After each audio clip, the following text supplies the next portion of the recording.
Uh, Give me a different song. uh, I don't know any other good songs. Robert, can you sing Rasputin? I can I can try, but there's music going on in stream, so I don't want it to be distracting. You turn it down. I Problem mean, I can, solved. but Get to it. There you go, sing it now. oh, you turned it off. Okay, Yes. hold on.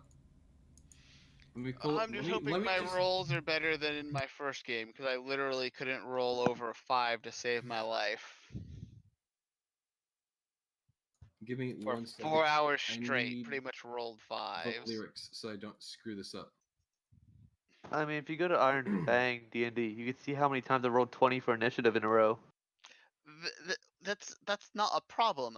Rolling a 5 is.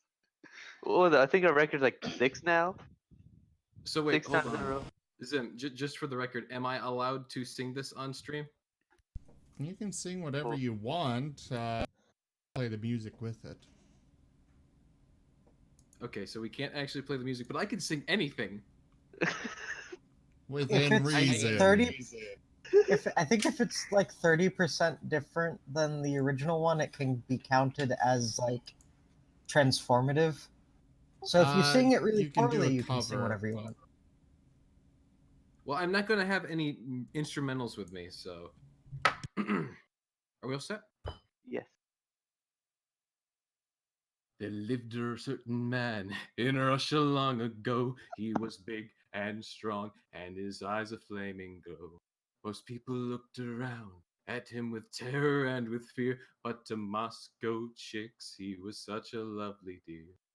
He could preach the Bible like a preacher, full of ecstasy and fire. But he also was the kind of teacher women would desire. Rah, rah, Rasputin, lover of the Russian queen. There was a cat that really was gone.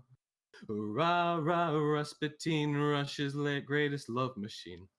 It was a shame how he carried on. He ruled, he ruled the Russian land, and never mind the Tsar. But the Cossack he danced was really wunderbar. In all of in all affairs of state, he was the man to please. But he was real great when he had a girl to squeeze. For the queen he was no wheeler dealer, though she'd heard the things he'd done. She believed he was a holy healer who would heal her son. Rah, rah, Rasputin, Russia's greatest love machine. There was a cat that really was gone. Rah, rah, Rasputin, lover of the Russian queen.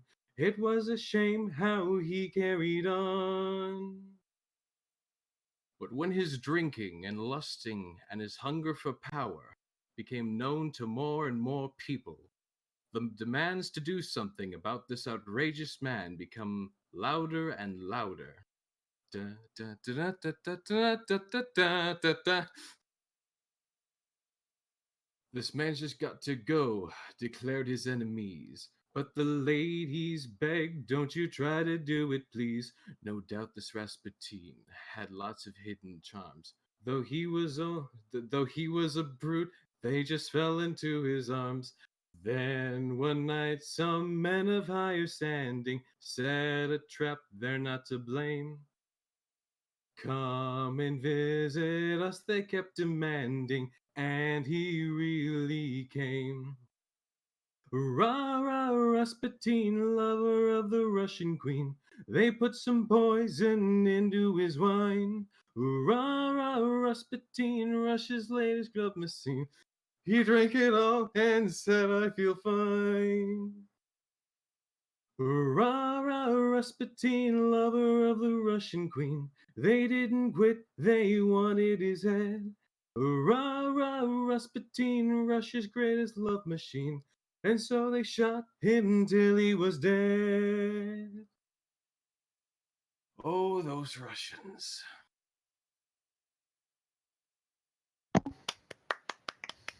Crapping screwed up so many times there, but I'm still happy with it. That's okay. Yeah, that's really good. And dear Lord, if you ever heard me try and sing something, you'd be quite a lot bit more confident.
Alright, I tossed a really crappy thumbnail and work in the Where? Oh look, it's the longboat in the sinking ship. Don't mind the sketchiness, it's just a thumbnail. So long as Zaire looks like she's been shot by about 5 arrows. Okay, for one Oh, thing, is it two? the sails need to be on fire, because we lit those on fire. So, Eisen, I totally Yes? forgot you're in this game. Really? I was, you were here as, and I'm like, hey, great to see you, and then you spoke. Why is he in? He's supposed to be in here, and he knows it. And then I realized, Oh wow, yeah, I'm. he's playing that character. Wow. Oops. We've done this. What is it now? 5 weeks, not counting weeks we haven't where we've had to like pause or skip something. It's okay. My first D&D game was complete shit. So does this mean we got a new Saponara?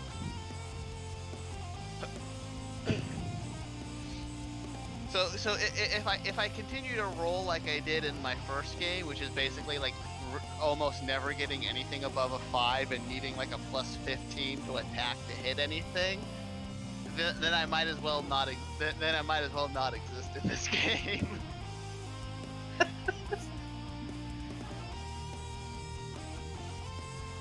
I am not kidding. The game I played right before this is a Pathfinder game. And the only way that I can hit anything is to have a plus 15 because Roll20 doesn't like to give me anything above a 5.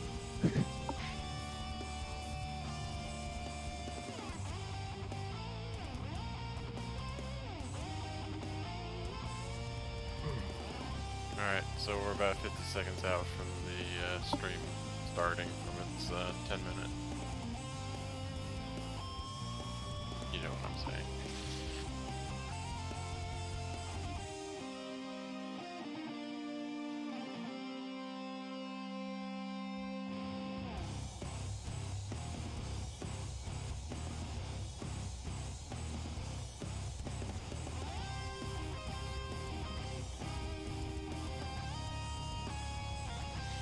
But I will give Fantasy Grounds that I've never had just like you're just gonna get these rolls. You had a dice roll around in circles for everyone.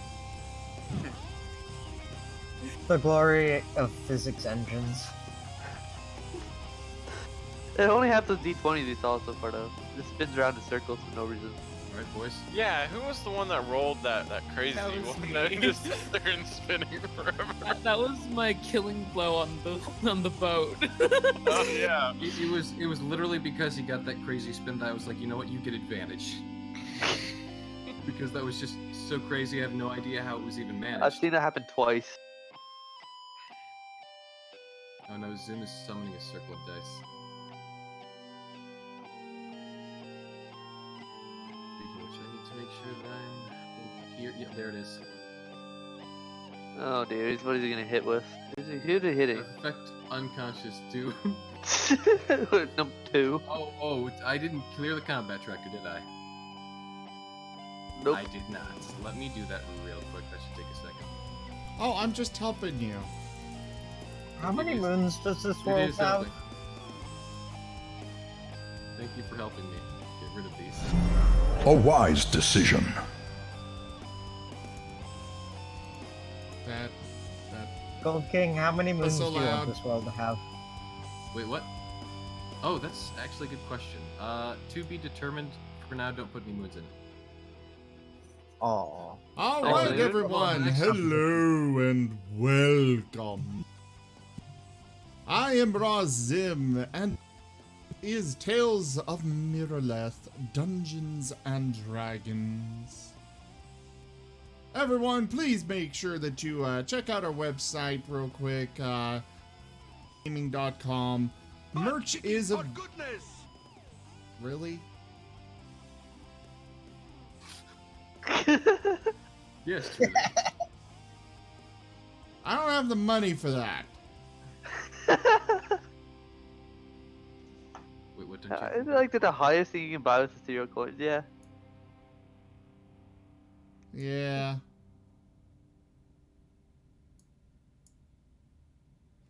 Anyways, hello everyone. Welcome. Welcome. What was I saying? That You about the saying merch. welcome? Oh yes, we have merch available now for the group. Do check it out. Yeah, that's about Tales all of I've our got to say endeavors there. I'll turn it proliferate. over to the DM now.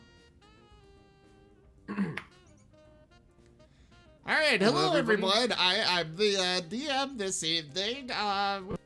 We appreciate Zim, you. don't make me roll dice. The rock's Don't make coming me through. wrong. Brooks while everyone dies. Anyways, yes, but everyone, Our community grows. welcome back to the Wednesday night D&D, aptly named Tales of Miraleth. I am your DM Gold King, and we will get started off much like we did the last time. As you, the viewer, are our little host of honor, guest of honor today. Finding yourself back at the tavern that we were at much the last time that the session did start, and much like the last time, you find yourself to the Foxbard yet again to continue this story. As you are sitting down, should you have any food or drink, you can definitely smell or taste it as you please. Of course, why wouldn't you be able to? I would like to ingest it through my skin. I mean, Are you a slime? Or a frog. Does your species have that capability, good sir? I No. mean, skin does it normally. Okay. I'm going to need you to roll a survival check. Joking aside, right. though. Joking aside. I would like to magically drink mine from 20 feet away by staring at it and nothing else. What are we drinking? Food and water? From where? Anyways. Oh, you're this isn't you guys, this is the viewer. Oh. The viewer who is Oh, okay. Okay. at the tavern where they first met the Foxbard. Assuming they met him the first time there, for many of these viewers, it could be the first time they're seeing this Foxbard, who's continuing a story they might not have even picked up on. But regardless, he's there, and he's strumming his lute as you are welcomed into the tavern. He more or less pulls you aside over by the hearth of the fire to tell you his story, at least from where he left it off, because to catch you up would be an inconvenience for him. Regardless, he has song prepared. As in the music, if you would. Thank you.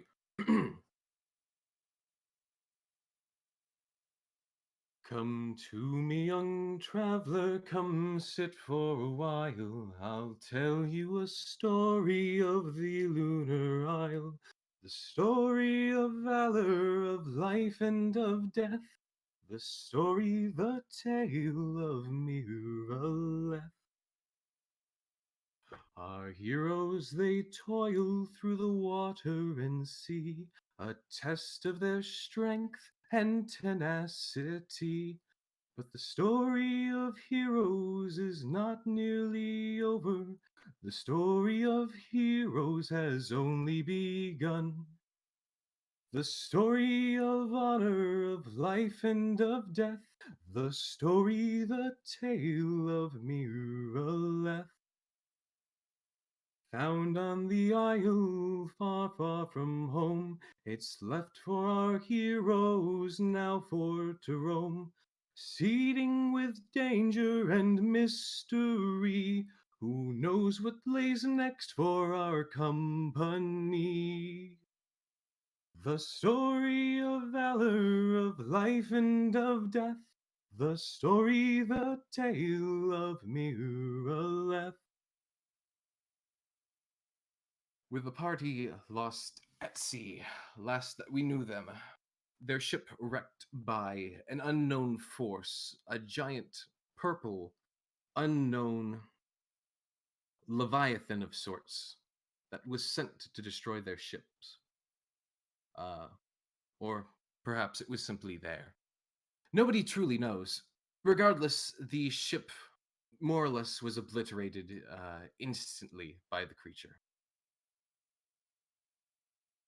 The members of our party would find themselves much later, however, waking up on the shore of a unknown beach, at least to them.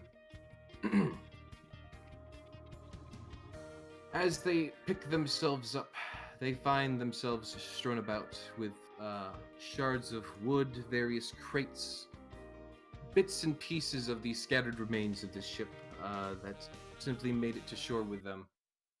As well, they do still have their captain with them, as well as Marcus Brenter, the the big wolf who is the head of the mercenary company that still maintains no name, and at this point may not retain a name, as now it is simply the party and its leader.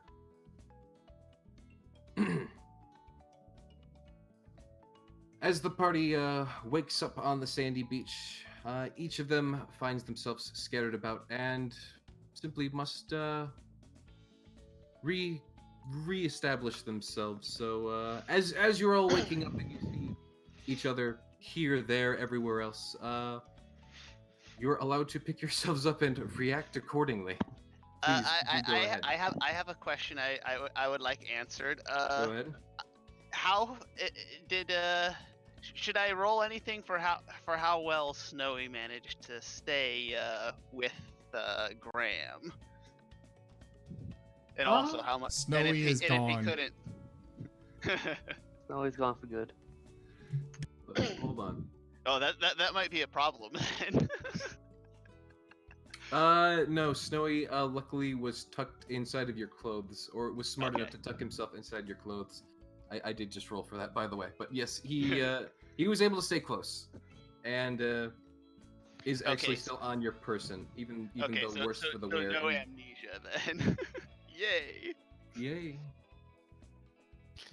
Zale is shivering and completely soaking wet, and he's like wringing out his clothes, and you just hear a whole bunch of splashes as tons of water are coming out of his clothes. Don't you wear armor? Well, yeah, but you still wear something under it. You still wear. Fair enough. Okay, so you take your armor off first, and then you're taking most of your clothes off. Not all of them. And I'm just wringing them out like typical wringing them out. Risforn take- isn't bothered by being wet. I'll use the prestidigitation. Ooh, buddy, you need to fix your microphone there. Grimes fixed Yeah. responses to look for Kai. I'm also going to be using prestidigitation. I was about to say that when you cut me off. A new subscriber arrives. It fills you with determination. I'm filled with determination. We're gonna get through this, guys. Furry, thank you so much for that subscription. Welcome to the channel. Thank you. It's so very appreciated. Risforn's gonna walk over to Zale and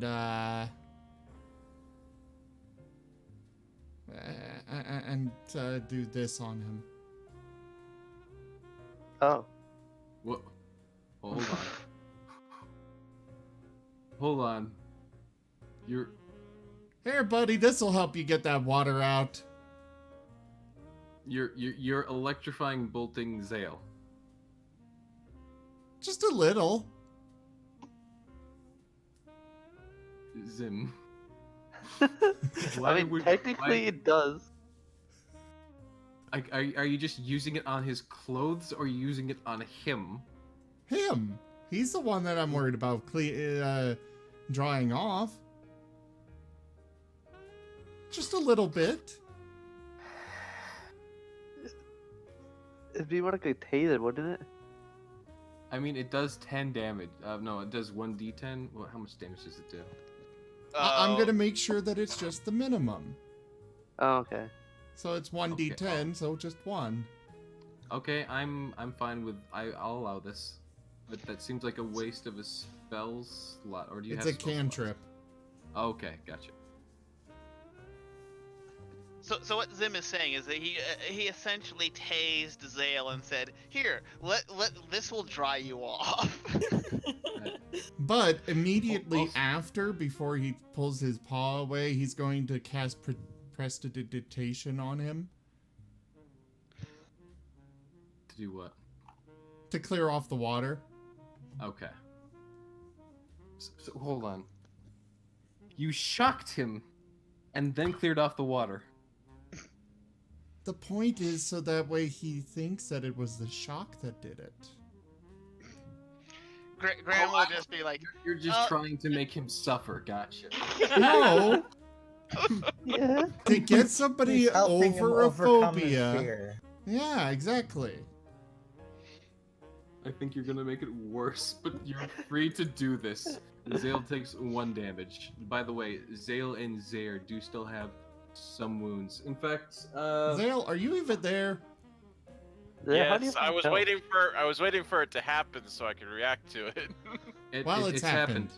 Yeah, has I been know, recorded. but you guys were still talking. So Zale like jumps about a foot in the air and he claps his hands over his ears, and now he's shaking even worse. And he's completely like dead to the world. He's so freaked out.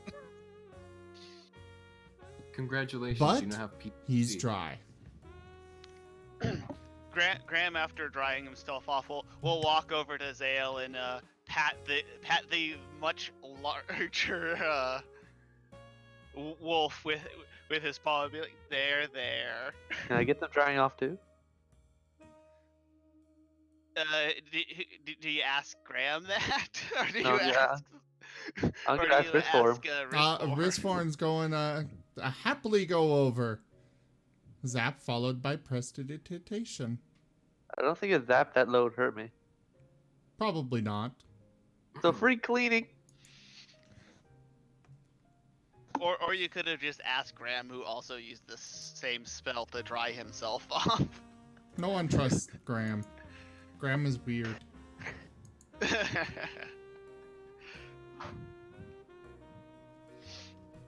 Alright, so Zale is now dry. Graham is softly comforting him with Snowy kind of just like in the chest of his shirt.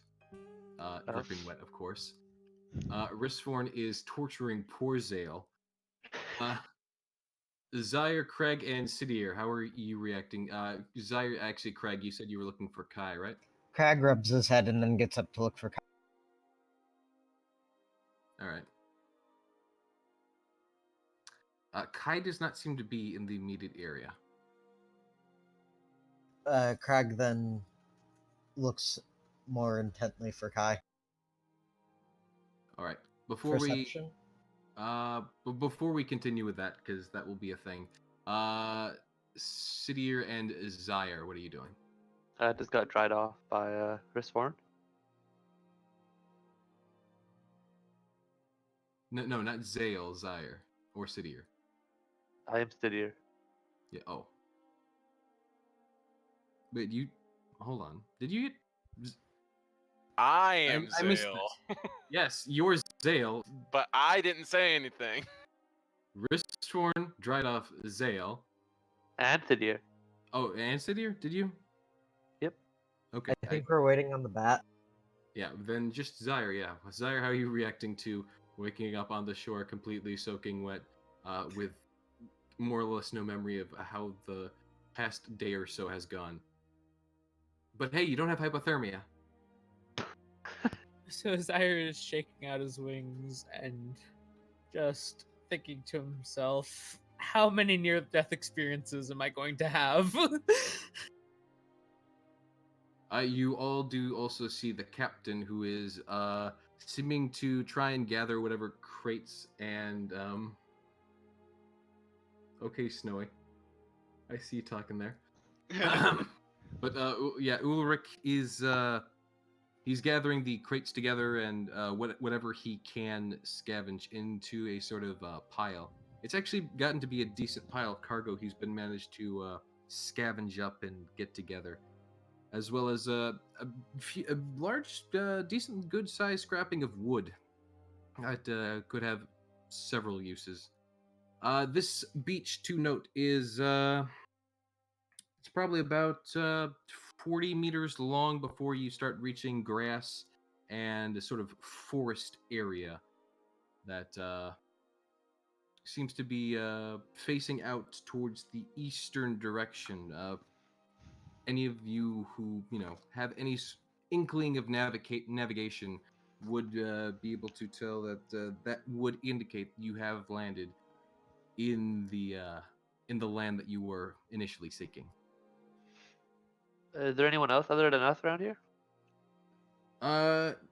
There are you guys, the captain, and also Marcus Brenter, who seems to be still laying in the sand in his armor. Okay. It is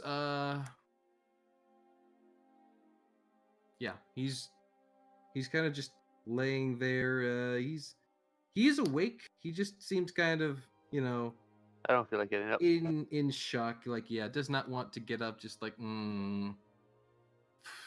just bad day vibes coming from him. But Craig, you are looking for Kai. Yes. All right, yes, go ahead and roll me a single perception roll. Hold on, it's lagging for me.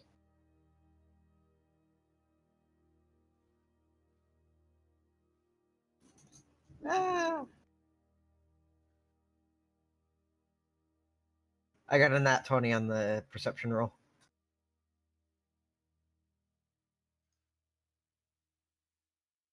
Sorry, 1 second.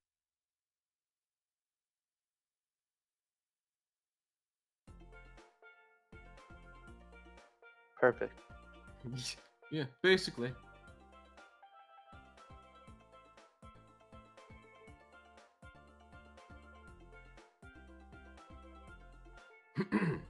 All right, so from that nat 20, you can tell that you basically see Kai's tracks moving off through the sand, since they're huge. And basically after like a few like once you get to the forest and start going through it, you can instantly see Kai is like halfway up a tree trying to like slap down a beehive. Can I roll an animal handling to get her down and calm her down? You may. there any things to salvage around from the ship wreckage? There are some things, but you would have to roll to see if you find anything useful. All right. I beckon at Kai and tell her to come down and try to pet her to calm her down if she doesn't. Okay, hold on. I will make a quick roll for that.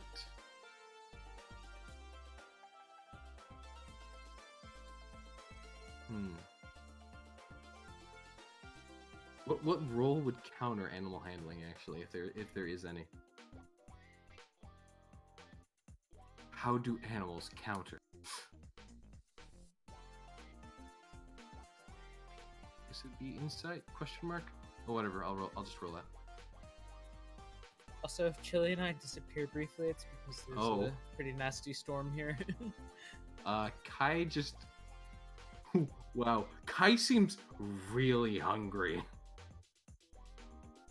She really wants that beehive. In fact, she like straight up smacks it down a second later. There's just bees everywhere. Bees. Not the bees. Do I Kai get doesn't- stung? Kai does not care about the bees because she has a thick coat specifically designed to protect her from bees. But you can make an acrobatics check to try and get away from the bees before they think that you had anything to do with the situation. Yeah, you successfully just turn around, just leap out of there, and get just straight up run out before, like, the bees in their giant swarm-like form start attacking you. Sweet. You do at least you know where Kai is. You just need to follow the buzzing. She's just off being a bear. I go and check on the rest of the party then. Yes. Is there anyone injured on the beach? Yeah, there are some people who still have a few minor injuries from the previous engagement, but surprisingly, everyone is fine for, you know, having like been on and off drowning for like a day in water that could potentially give everyone hypothermia. I should have hypothermia. I'm a lizard. A prudent choice. And I am resistant to the cold and heat. That works. Anyways, but there is the captain there. He is doing his own scavenging. Sidier, Yes. you find more wood. More wood. Yes, more actually like Graham is bulky gonna wood that could Sorry. be used for something like planks and whatnot. Can I It's tie not just. them up in a rope and attach it to my back for firewood? Do you have a rope? Probably. Probably. Maybe. Maybe. I got 50 feet of rope. Okay, then yes, you may go ahead and tie that up with your 50 feet of rope. Do we really need 50 feet to tie it up? I mean, you haven't cut the rope yet, so it's still 50 feet. All right. So, as a outlander, Graham can find food and water for himself and up to 5 other people. So he's gonna use those skills to find some food for the party. Wristforn's stripping down and going swimming. / fishing. Oh, okay. Zale is still on the beach, hugging his knees to his chest. Hang on, I'm gonna before Graham goes out there, I want to roll something for comforting. What should I roll for comforting?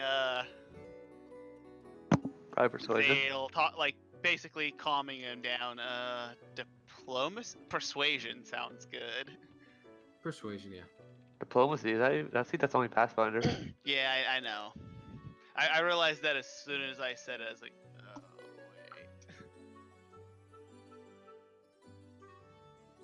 wait. You may custom skills into stuff if you need to. Wow, Chili, you make some really quick drawings, by the way.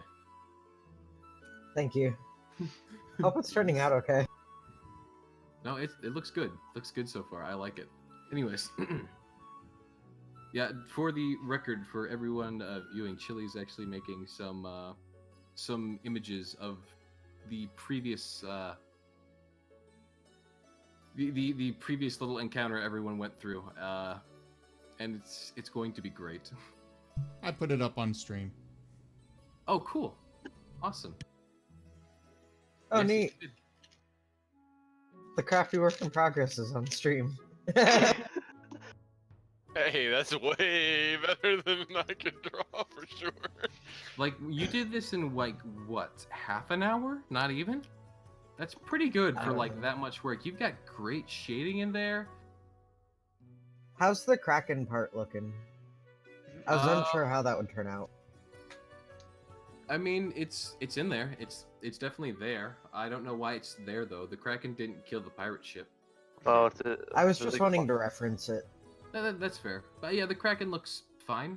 Oh, I can. Oh, now that I actually. I can look, take it I out can- easily if it. No, the no, right no. for you. Now that I actually look, I'm trying to look for it. I can see it better, and I like that. I like that a There's lot. a That's little like, hidden eye underneath We the boat. can say Yes, it was yes, adapted it to the is. first fight. Foreshadowing. it is very much I foreshadowing. mean, it could have been there. It was dark. We wouldn't be able to know. But to get back into the actual session itself. All right. So who was doing what? Someone was rolling persuasion. Graham, you rolled Yes. persuasion. Zale, you can try to roll again, or whatever it is you would want to roll, assuming you don't want to accept Graham's persuasion of calm down. It's just lightning. No, he'd be Well- very gentle about it. He'd be like, "It's fine. There's no more lightning. Just avoid just avoid wrist form, and you'll be fine. Everything's okay."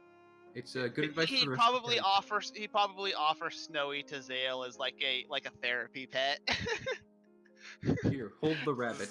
Zale is holding Snowy and stroking Snowy's head very nervously, and it seems to be kind of working. He's kind of coming out of it, but he's still definitely on edge, and like every time he notices Wristforn out of like the corner of the eye, he kind of like freaks out a little bit more. Just like soft wrist worn, soft. Rizforn Gramble- casts Gramble leaves Thunderclap. Snowy with Why? You're going swimming. Zale. You're going to electrocute yourself. No, Thunderclap is just thunder. Oh. Oh yeah, I guess it is. It's A like burst shadow of going thunder is sound that can be heard up to 100 feet away. Each If you do creature that within underwater, a what- range other than you must succeed on a Constitution saving throw or take 1d6 thunder damage. Is only 5 feet. Thunder and lightning are two different damages. Sorry, what? The range is only Thunder. 5 feet, and yes, Oh, thunder gotcha. is basically like sound damage. Oh, okay. so basically you're creating thunder from yourself, but you're in the water, so that even suppresses it. You're gonna No, kill I the haven't bat. gone into the water yet. Oh, okay. So- So you went Again, fishing. I thought you said you were, swimming, fishing. Well, yeah, but right now I'm stripping down. I feel like the bat Don't want to would get be my Right. water. susceptible to I sound don't want to get damage. my clothes wet again. You just need like a water suit, man. A wetsuit. You've gotten naked like every single.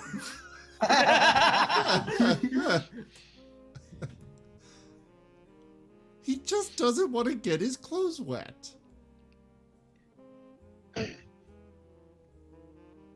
It's okay. We'll just paint clothes onto him while he's sleeping.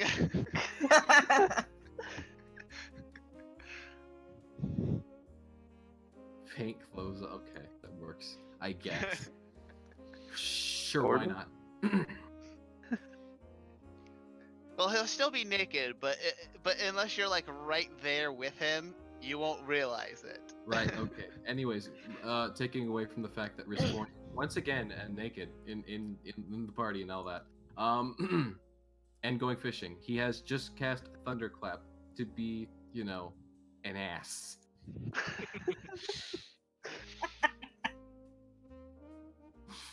Like Um, Zale jumps, and poor Snowy in his grip just gets squeezed by this wolf who has a lot of strength.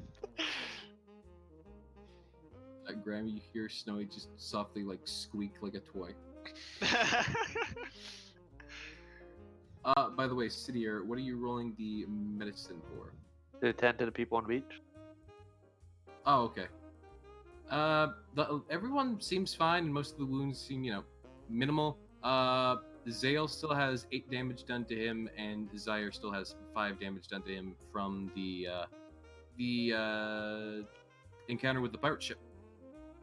Fun.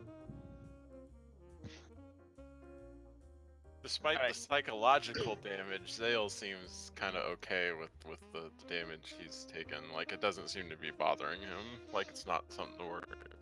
Right, now that Zale has the therapy pet, Graham just kind of wanders off to find to collect food supplies for the day for at least him and at least 5 other people, whether it be part of the surviving crew or whatever. All right. I will need you to roll survival, but you will have advantage because you are an outlander.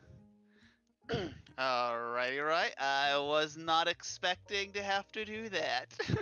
Why not? Because as an outlander, you can just do that. You just fight. Oh, I believe that you still need to roll a survival. Yeah, it doesn't.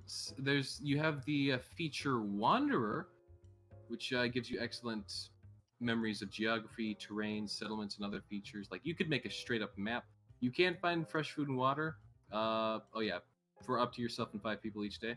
That does actually. That isn't Wanderer. Okay, I missed that. Still, I would like you to roll, just to see what kind of food and water at least you can. All right, find. This might go sideways then, because I only have a wisdom my wisdom is not super high, and it's a wisdom-based skill. Like I said, you also have advantage here. So I did great. Yeah, you do wonderfully. In fact, you not only find enough food and water for the party, but you can also find a little extra more for the captain and for Marcus Brunter. I need to make a token at some point. But yes, everyone,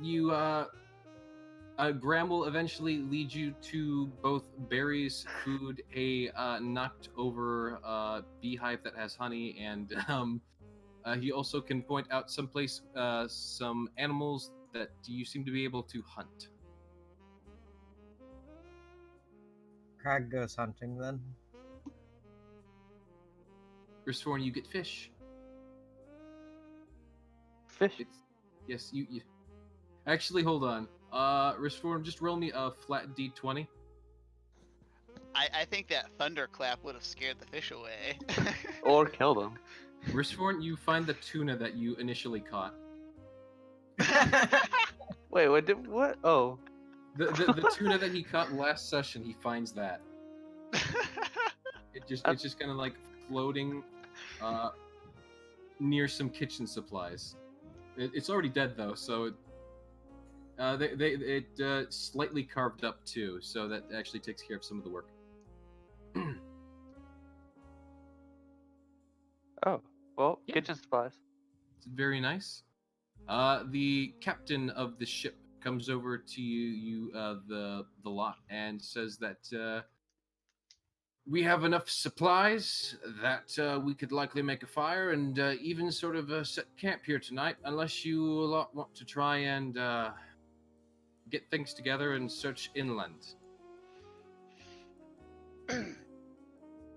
Well, Both of those options are good.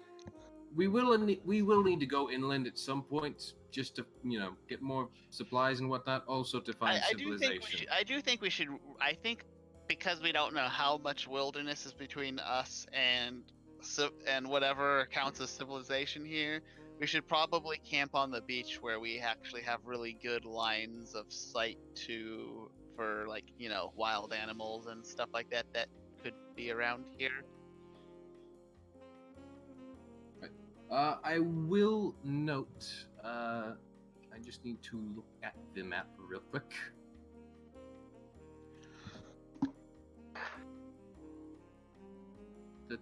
From where you are at on this map. Open the map, please.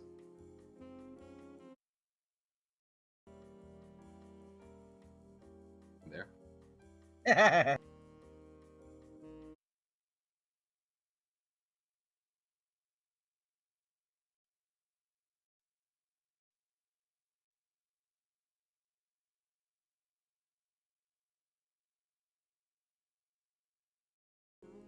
Miles before There we seems to sort of, go. like back away. Sorry, they couldn't hear you for the last bit, nor could I, so if you could repeat. Oh. Also, I'm adding cook's utensils to my inventory. Oh yeah, that's actually fine. No, as I was saying, from where you're at with the lines of sight that you can draw from where you've landed, you can see that there are likely some low mountains to the north. As well, the coast to the north seems to go sort of just straight north for a while before jutting out east, before slowly bending back away to the north. Towards the south, the shoreline dips away towards the east. Sort of tucks itself away behind trees before you can see any other landmarks.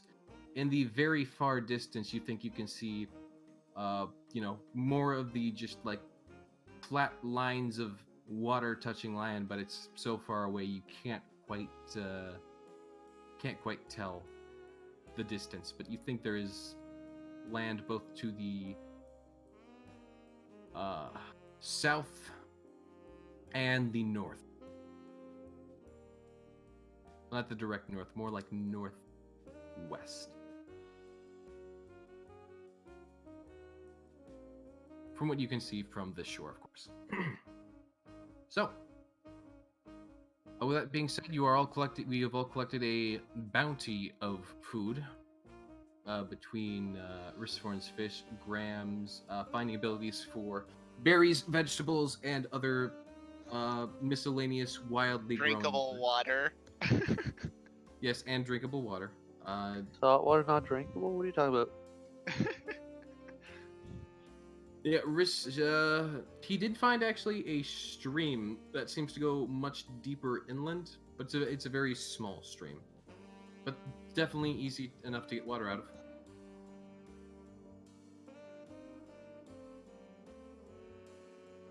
This is what you currently have to work with. Does everyone just sit down and eat, or what's the next plan of action for the team? You said we had one person who voted for camping out here, though. As the captain, I wanted to stay here as well. Okay. Camp here for the night, then move inland on the morrow. Like first thing in the morning. Right. Crag does some scouting to make sure there's nothing particularly dangerous nearby. All right. Craig, give me a roll for that. A perception roll. Wouldn't it be survival? It's more. There's a reason it's perception. All right, Craig. You do happen to notice something kind of strange as you move further inland, and that's that. You're a hunter, right? I'm a ranger. Ranger. That's fair enough. As a ranger who tends to spend enough time in the wilderness, you notice that a good deal of vegetation around these parts, at least smaller vegetation in general, a lot of it seems to be strangely trampled, as though large numbers have moved through here before. I make note of that and take it back to the party, telling the two. All right, Sidir and Ristforn, you're both informed of this information. In the intervening time, Zale has gotten his clothes and his armor and stuff back on. He seems to be recovering from Jerk over there. I need to take one quick second. Hold on.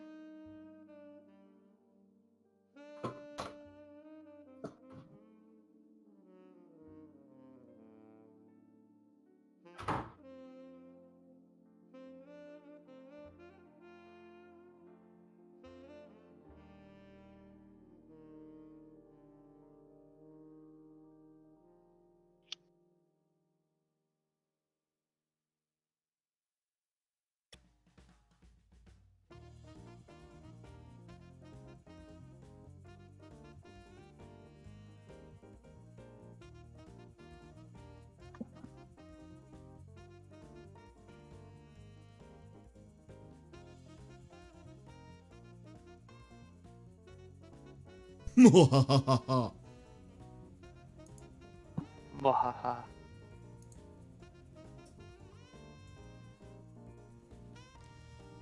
So guys, since the DM has gone away, Rithforn is granted a permanent buff of plus I'm sorry, I had 20 step away. I to was every in another roll. room. Yes. Sim, what are you rolling in the tower? Why are you rolling in the tower? Wait, you can roll the tower? I forgot about that. Guys, please stop rolling in the tower. It's spamming the chat.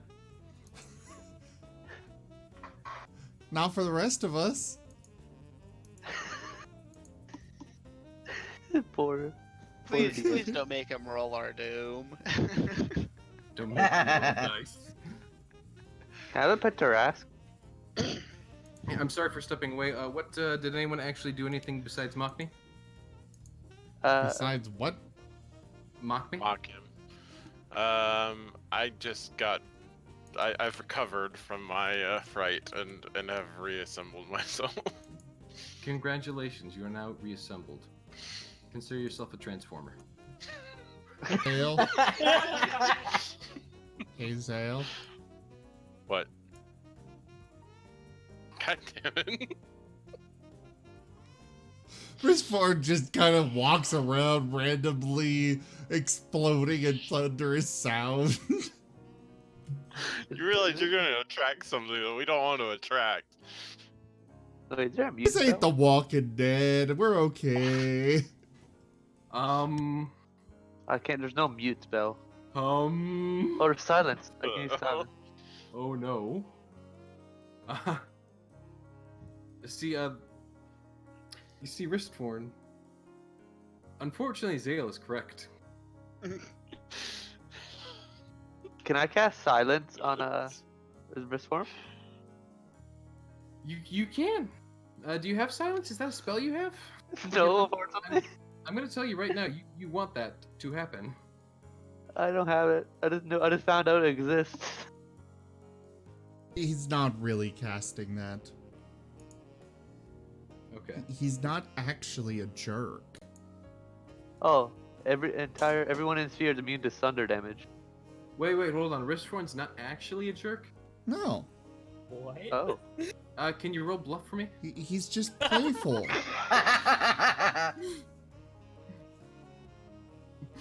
You know, I'm pretty sure you exit the playful territory whenever you're clearly using someone's fear to torture them. He is not trying to torture Zale. Then why is he thunderclapping? What is the purpose? The purpose is to break him of the fear. You're gonna See, break I him don't before think you it break his works fear. quite like I don't think fears work quite like that. Actually, they do. Exposure therapy. Exactly.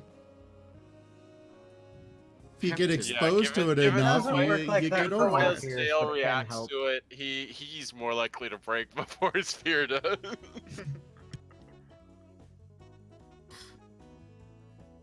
Either way, we've had enough therapy for today, so, you know, Ristforn's done.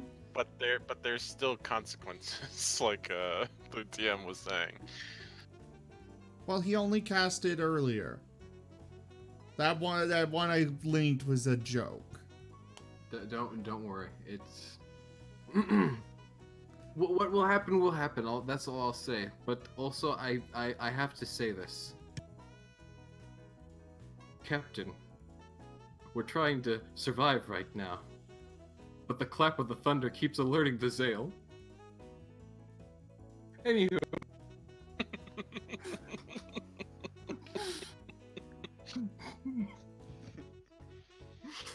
I thought that'd be cute. Anyways, so we have food, we have water, you have everything you could ever need. You guys want to set up camp. Cidier, you do have a vote in this, as you and Ristforn are the co-leaders. And Ulrich seems to be insistent on wanting your input on it. We're be camping. Okay, you guys. There's no begin. no democracy here. We're camping. Nope. I mean, there is democracy, though. It's between you and Ristforn. Yeah. So it's basically like two democratic parties. Although I feel, given Ristform's thunderclapping and electrifying bolting, that Cidier's vote might be worth a little bit more. As well, I'm one of If that's what the party starts to feel, that might be indeed the fact as to what happens. This isn't a, set democracy or anything. This is basically almost entirely between you guys. The only people who are overseeing and keeping this sort of leadership together are the captain of the ship and Marcus Brenter, who's currently in a basically catatonic state. Can I cast Cure Wounds on him, or is he not actually injured? He's not actually injured. He just... Can I command him to get up? You can. The poor man lost his ship. That ship was his life. You also do realize there's probably like at least 5 or 6 Tabaxi that probably died. Because they're not here on the shore with you.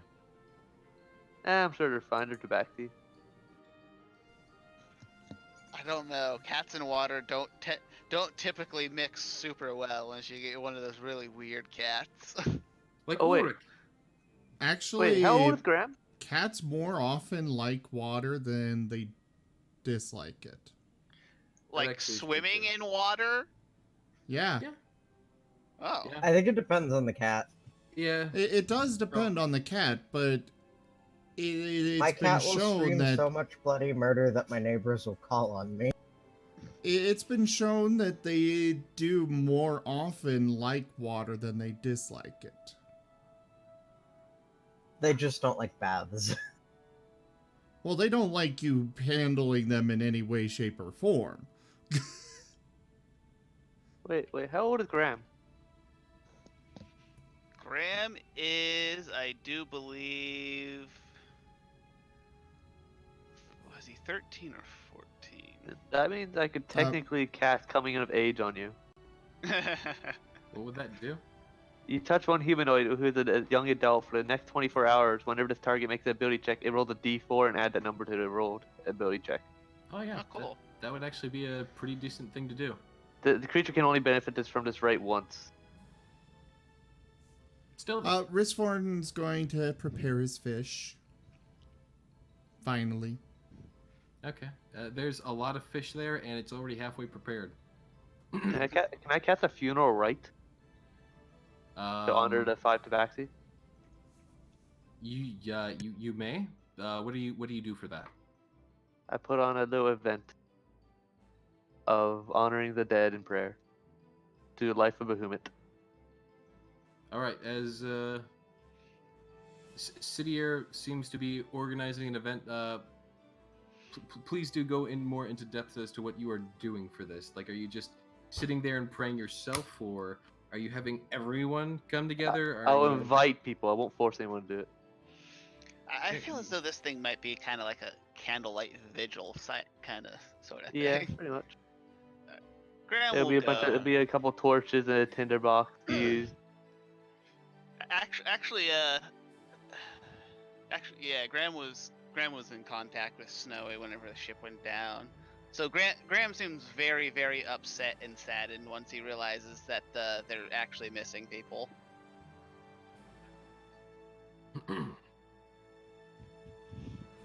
Yes.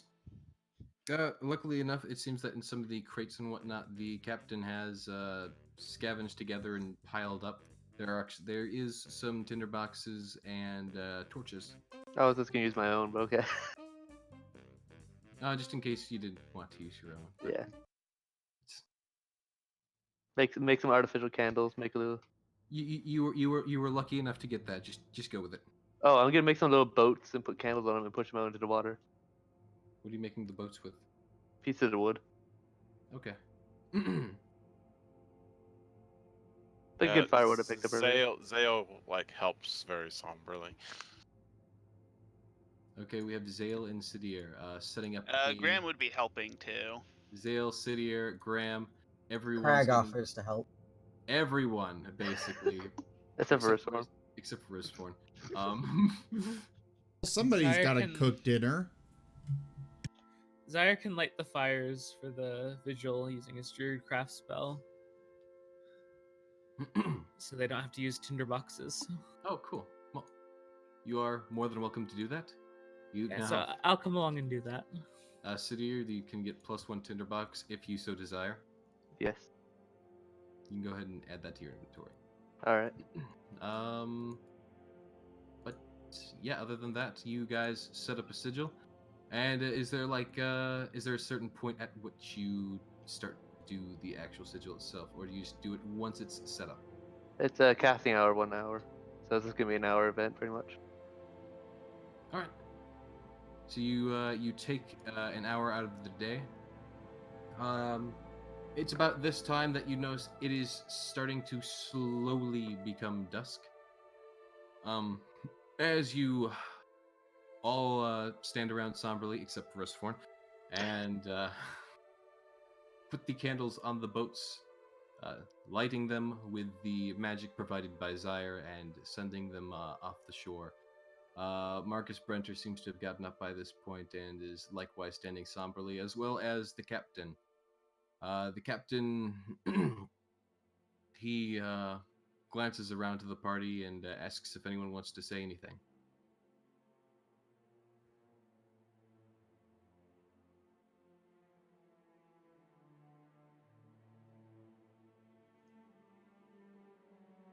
I think we're all gonna be quiet and silence. I'm sorry, what happened? The captain looked to the party after once the little sigil began, as dusk started to fall, and asked if anyone wanted to say anything. Unless your character says something, no one's going to say anything. Crag just says thank you and is not confident enough in his common skill to say any. I mean, I would have Graham say something, but then I'd actually have to say it instead of just rolling for it. So. Come on now. And I don't have great I don't have great communication skills personally, so I'm just gonna silence. And Theater didn't really interact with any of them, anyways. I mean, you guys cooked with them. Zale says something like, "We honor the dead who have moved on to a better place," and that's about it. Can Crag put a we random take cooking care of them. utensil on one of the boats before they go out? Oh yeah. You may. Alright, he Maybe does that. whom it judged them rightfully. There we go. All right.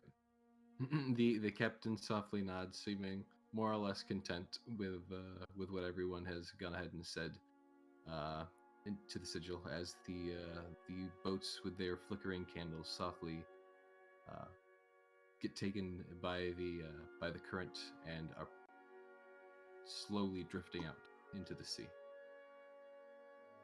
After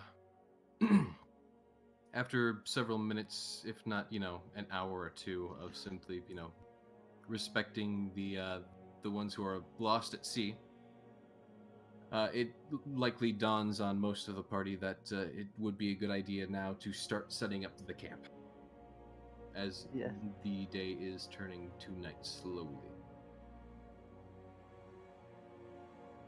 Okay, yeah, Zale sets up his, I think he has a tent, let me see.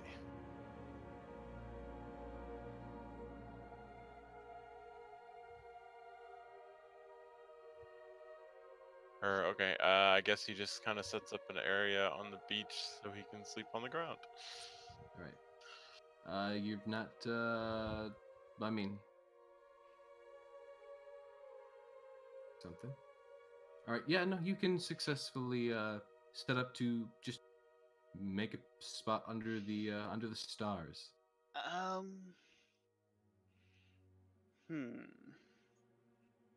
Also, I'm sorry, this is a little off topic, but I just remembered something for Chile Felix. Yeah. For that art you're doing, you asked about how many moons the place had. Yeah. It would be however many the Faerun has, because this this is technically a part of the Faerun world, just a new sort of continent I've made within it. So this is technically all happening on the same planet as the Faerun. Does anyone know the moon count on that? I can I do Google it not. One if not. second, I'm googling. Right. The astrology would be the same as the Faerun, as well.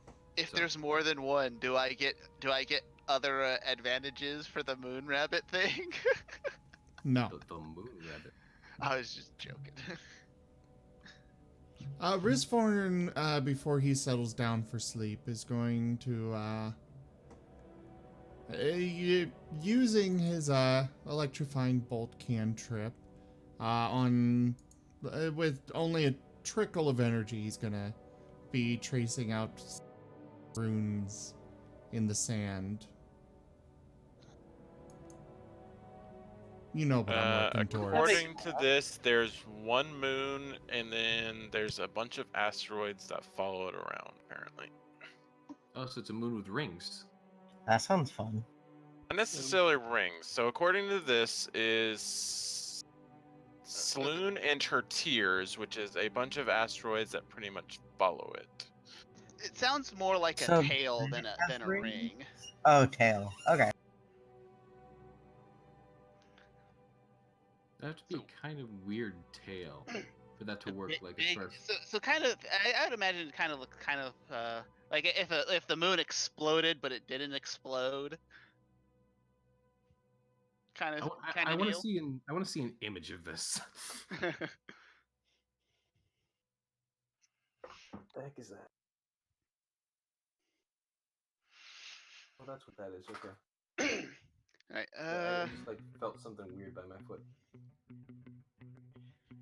Graham will take one of the watches. Okay, so you're standing watch through the night. There's an image in the Discord for it. Crag also offers to watch and then tries to find Kai if rejected to sleep. Ristorn, what did you say you were doing again? I'm sorry. Well, that image turned out tiny, but Works for my purposes. well, I put it on the stream. It's the moon with some asteroids following behind it. Yeah, I see how Futered put it up. That's a very interesting moon. Probably exaggerate a bit. I feel like there's got to be some sort of magical reason why it's like that, because those asteroids should be orbiting it otherwise. Anyways, Rizforn is using just a trickle of his electricity, his lightning magic, to trace runes in the sand. Okay, just like practicing, or are you trying to Practicing, make yeah. these runes do anything? Okay, that's I fine. told you what I'm Then- trying to get to. Right? Yeah. No. Yeah. That's fine. That's good. He's trying to find one that will stick. Yes, I got you. Anyways, while you're doing that and practicing your little ideas, you then have Craig, Graham, and who else was standing watch tonight? Or was it just Craig and Graham? Rizforn will take first watch while he's working on that. Okay. Ristforn takes first watch. What are gonna be the times that you guys will be watching? Well, there's There's usually just three. Usually, whenever you do that, there's the 8-hour period of sleep. There's usually like 3 watches. So. All right. Yeah, it says for long rest, at least 8 hours long, as long as you do light activities such as reading, talking, eating, or standing watch for no more than 2 hours. Basically, you get the effect of the long rest. Gotcha. So Wristthorn will be up for the first 2 hours. Then will it be Graham? Or... Yeah, Graham will take second watch. And then Crag, you'll be waking up after 4 hours of sleep to stand for 2 hours and then go back to sleep for 2 hours. Sounds good. All right. So darkness begins to fall. Hold on. I just realized. So far, is everyone just sleeping out under the stars, or is anyone going to try and pitch a tent or anything of the sort? Did any tents or anything wash up in the supplies? No. Then no. Then you're gonna dig a hole and sleep in a hole. Yeah. Sidir is going to dig a hole. Yes. And Okay. sleep in it. Sidir digs a little foxhole, but in this case, it's a lizard hole. Graham would probably do something similar, but like use some planks to kind of like make a little roof. in Or case more of like rain or bury something. myself. Oh, you're gonna bury yourself. Pretty much. Like an Uh, alligator, basically. Sidir kind of like gets down into the sand and then just continuously vibrates until she's just under the sand. Yes. And you just like you could just barely see like a few little horns poking out of the sand and like 2 eye slits, as well as the more or less general shape of her body through the sand. She Yep. seems to be very comfy like that. Though I will note the like under the initial layer of sand, it is a little cold. Play armor will keep me warm. But as the night starts to fall, and as Wristthorn is standing watch, Wristthorn, go ahead and give me a perception check.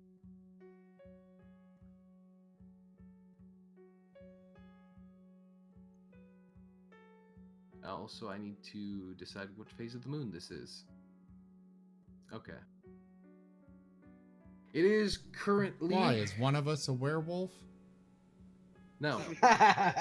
But it is actually, strangely, an important detail. Oh, Given- wait. It's Ulrich von Liechtenstein. Of course. Will your decision affect my art piece? What? No, I mean, have you made the moon yet? Yeah, but it's easy to change. Just Alright. PM me your preference for the art piece. Gotcha. Well, currently you're looking at a half moon that is waxing. As a decent bit of moonlight shines through the somewhat cloudy night and just barely illuminates the coast, just ever so mildly. As you are sitting there playing with your electricity, you do happen to pick up the sound of movement through the bushes, as it seems to be a lot of movement through the bushes, actually. Not just the bushes, but the trees and the forest in general.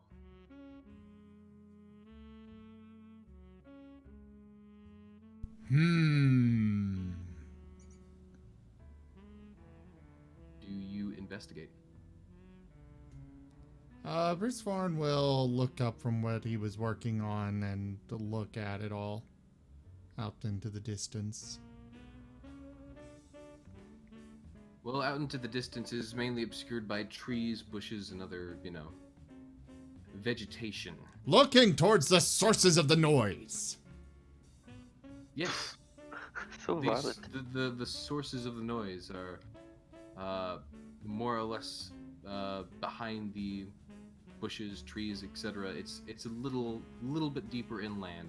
You would have to actively get up and walk from the beach to at least the edge of the forest to try and see what this is that's moving around. He's not dumb enough to do that on his own. You do He'll have a call full party out. with you. Well, yeah, but they're asleep. He's not gonna bother waking them up unless he knows there's danger. And when he does wake them up, it'll probably be with a thunderclap. Yes, because making Zale useless for like 5 turns while he deals with his fears will totally be useful. Is there a calm spell that I can get? Except that, you know, a loud noise can disorient enemies as well as wake you all up. Oh no, I would say that Zale freaking out from sleep would make him even more dangerous to whoever's near him when he wakes up. Anyways, Well, either way, Risforn's you, gonna call out, "Who goes there?" It is In I. response to that, Ristforn, you see, peering through the bushes, 4 sets of purple eyes that glow with an eerie iridescent. They're looking right towards you and the party. And they seem to be watching, almost contemplating for a moment. How do you react? Until he's sure that they're hostile, he's not gonna really do anything. He is going to just call out again, asking the same question. And he has the thunderclap prepared and ready. He's moving away from his allies so that they don't get hit by it. All right. As you do take this time, another set of eyes seems to join them.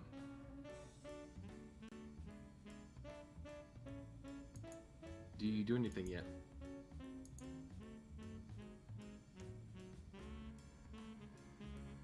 Well, seeing as how my allies haven't even woken up from me calling out anyways, I'll thunderclap. Oh, I'll deal with it in the morning. Give me another 10 minutes.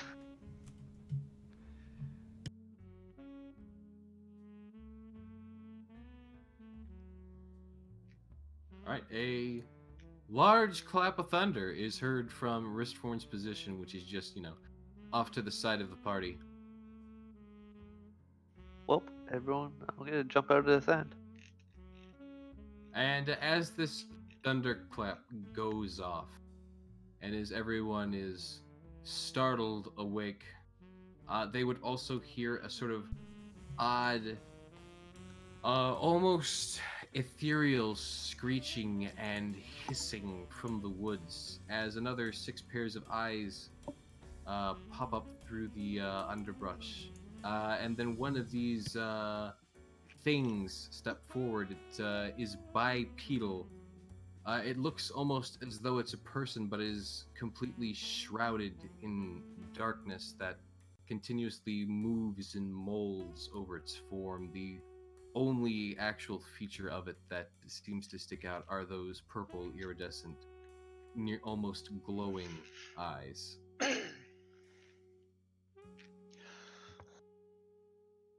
The single creature starts charging towards Ristforn, and soon the other 4 join it, as 6 still sit behind in the underbrush. I'm pretty sure the thunderclap would have woken us up. So should we Yes. roll initiative? You are all awake, and yes, you may go ahead and you may roll initiative. Oh dear.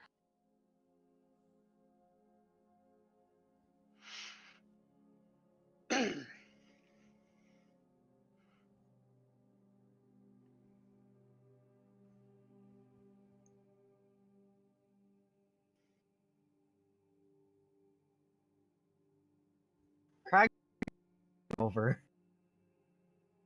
Somehow. What? Initiative of 5. I mean, Ristforn got a 4. Fair. Well, he Griswold startled was very himself with disturbed the- about what he saw come out of the woods. Yeah, it's, Yeah, that it's makes a sense. disturbing sight. Sidier, please go ahead and roll initiative. Crag just sleeps like a block of steel. Crag is useless till he pulls out his bow.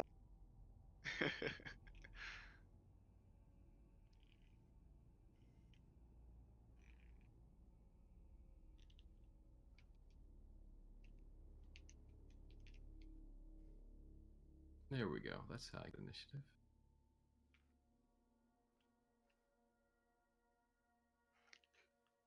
Sidier? Sidier. Yes. Hello.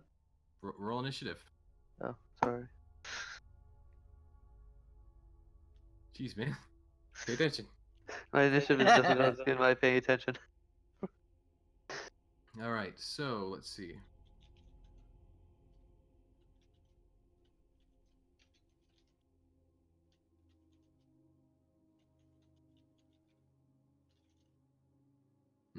All right, there we go. So the first one to go is actually one of the shadows, the one that's actually running towards Ristforn.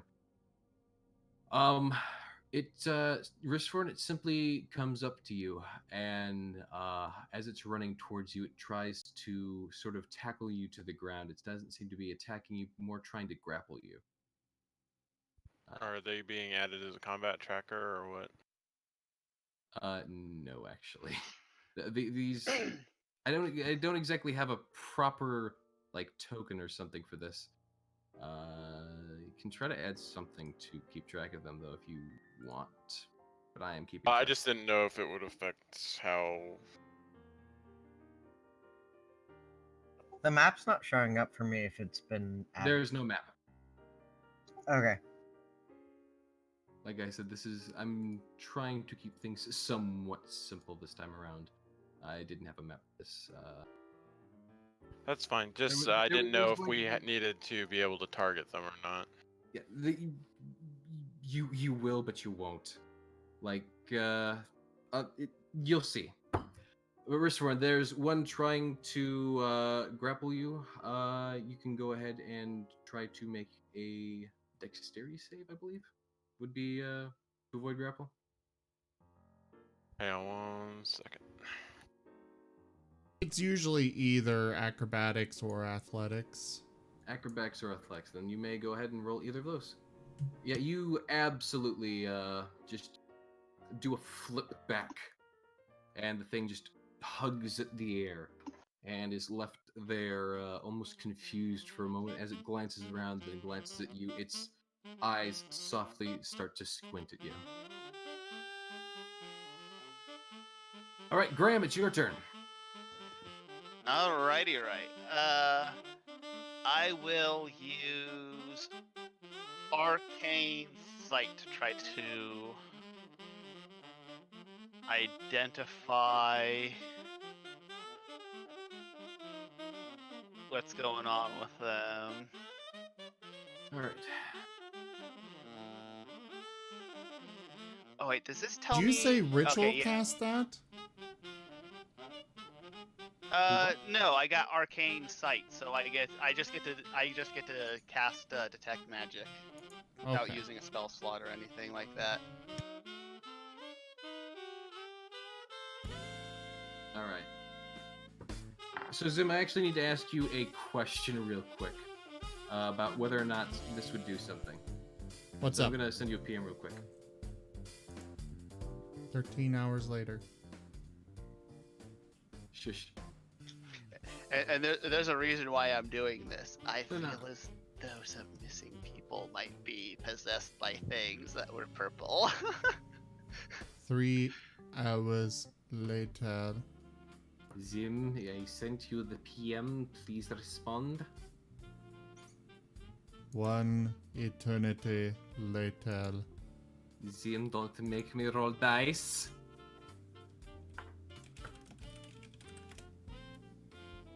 Okay, perfect. Okay, Graham. These technically aren't magical. Oh, wow. They're technically, so they're okay. Yeah, the detect magic does not give you anything. I'm gonna tilt my head very confused.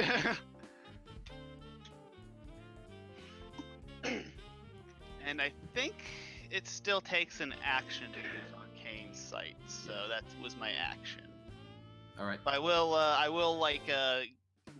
actually stand up and Right. get into a position, You probably take behind cover. you take a defensive position. There is light cover here and there of boxes and crates and whatnot, though these things are charging each of you. There's one for each of you, it seems, that is trying to get to you. Just so you are aware. But it is currently still not their turn, besides for the one that went for Wristforn. So, Zyre, it is now your turn. Alright, so how close is the one that's charging me? I would say it's about 10 feet away. Perfect. I'm going to cast Thunder Wave on it. All right, can you go ahead and slap that down? Show me what it does.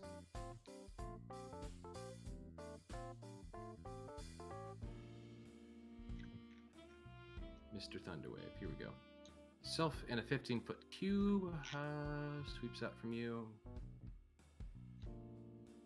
Cool.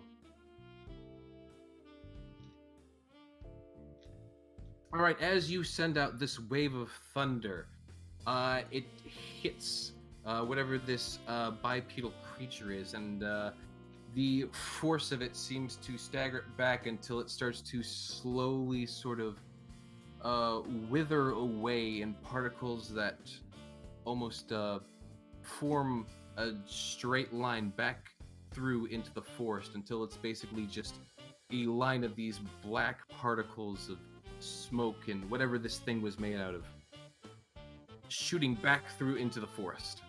So I'm guessing I don't roll for damage then. You do not know. The creature is Okay. has been pushed back. Alright, well that's all for me then. All right. Ulrich stands up and he goes in to.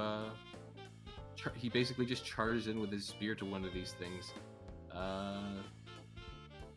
Goes for the attack, and he swings through and he impales one of these things. And much like the last one, it fades away and into this line, shoots back through into the forest as a just string of darkness, weaving and bobbing through the trees. Zale, is now your turn. I'm assuming the same distance applies 10 for feet, me. yes. Yes. Okay. I swing my glaive at it. Give us a roll. Your glaive chops through the thing, and you can see a pure line of just air separating between the top half and the bottom half of whatever this creature is before both start to do much the same as they funnel into that singular stream that shoots back into the forest. As a bonus action, I'm gonna take second wind. Let's see, which one's the D10? Is that this one? I think it's this one. You are correct. So I basically heal myself, like I'm completely ignoring all my wounds. All right, you are fully healed. Now, ironically, it's Kai's turn, and you hear from the forest Kai giving out a roar as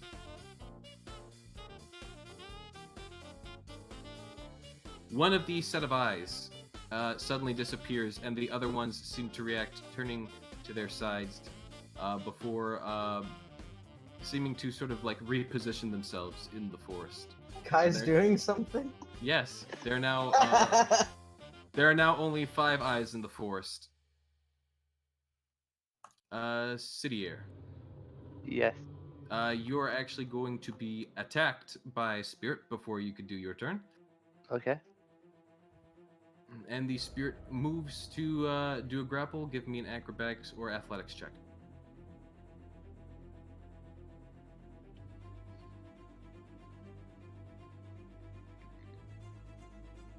Okay, you are just barely able to avoid this thing's grasp, more or less shoving it back. You feel that it does strangely have a physical sort of form to it.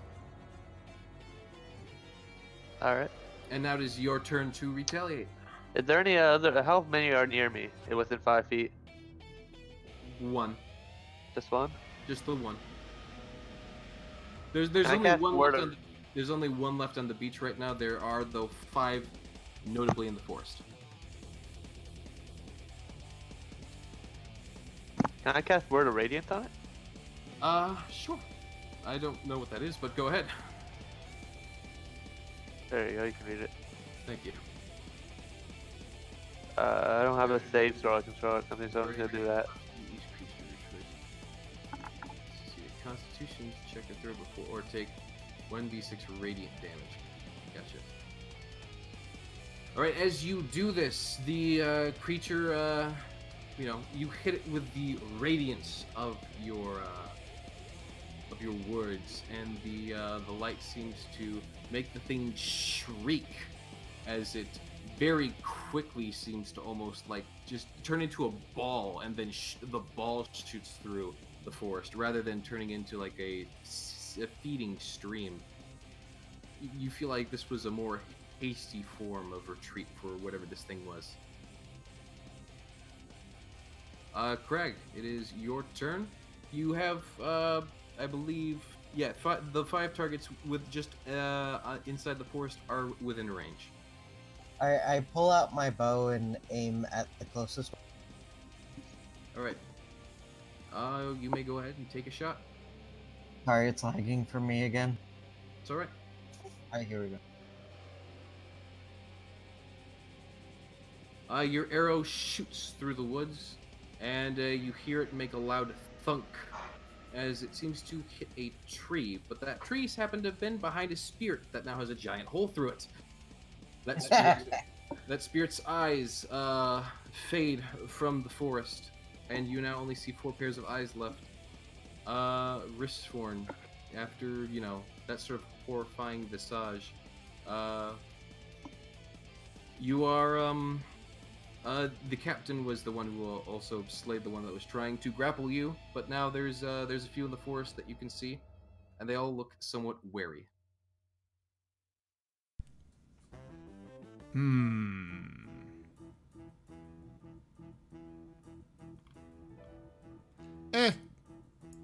Zappy zap.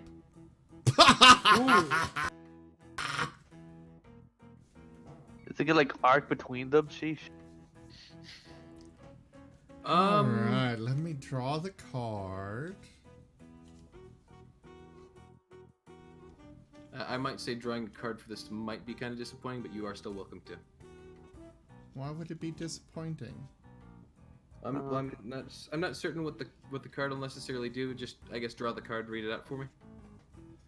Precise magic. Maximum damage, and roll the damage dice again. Yeah, kind of disappointing. Why? Because you don't need to roll damage for these. Literally any damage sends them back. So if you want, you can draw another card. Nah. Let's make it arc or something. Okay. Yeah, let's make it Yeah, arc. I will allow it to. Here, I will roll a. Can I roll a 1d2? No. Let's roll 1d4 and have the even or odds. Okay. Yeah. Yeah. I'll roll a 1d4 minus 1. There we go. You still Okay.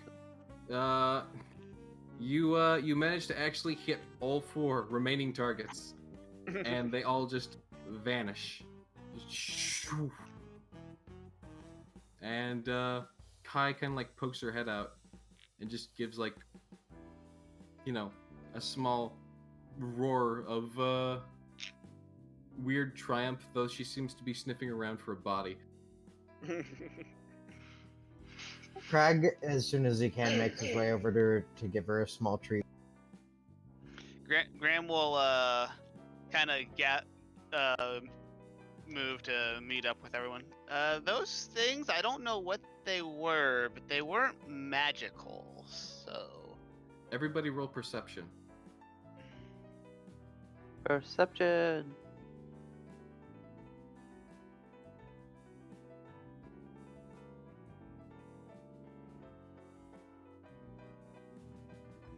All right. Zale, Graham, and Ristforn are the only ones who do not notice that. Probably several, like a good, long ways down the beach, but it's still just barely notable. You see rows of purple eyes that are slowly advancing, like a giant army. Oh, jeez. But they are far ways off, but they are coming this way. Can I shoot my bow at them? Or I mean, try? You can try, but they're like, I'd say maybe about a mile off from where you currently are. Alright, I just keep my eye on them for now with my bow ready. And don't mention it to anyone else. I mean, I would notice it. Didier and Zyre also notice it. Wait, if they're not magical, can I run a nature check to see if I can figure out what they are? You can definitely try. I get the feeling You that have no religion, clue. like, You do not know. religion might know more than nature for this. Well, I'm a nature-based character, so that would be my first intention. Right. Sidier, you think that these might be some form of spirit, ghost, or maybe something even unholy. You're not entirely certain, but the screeching from the sort of light might give you, like, it gave you a soft inkling that this thing, it could be unholy. Whatever it was, it did not like that, religious word, the word of radiance.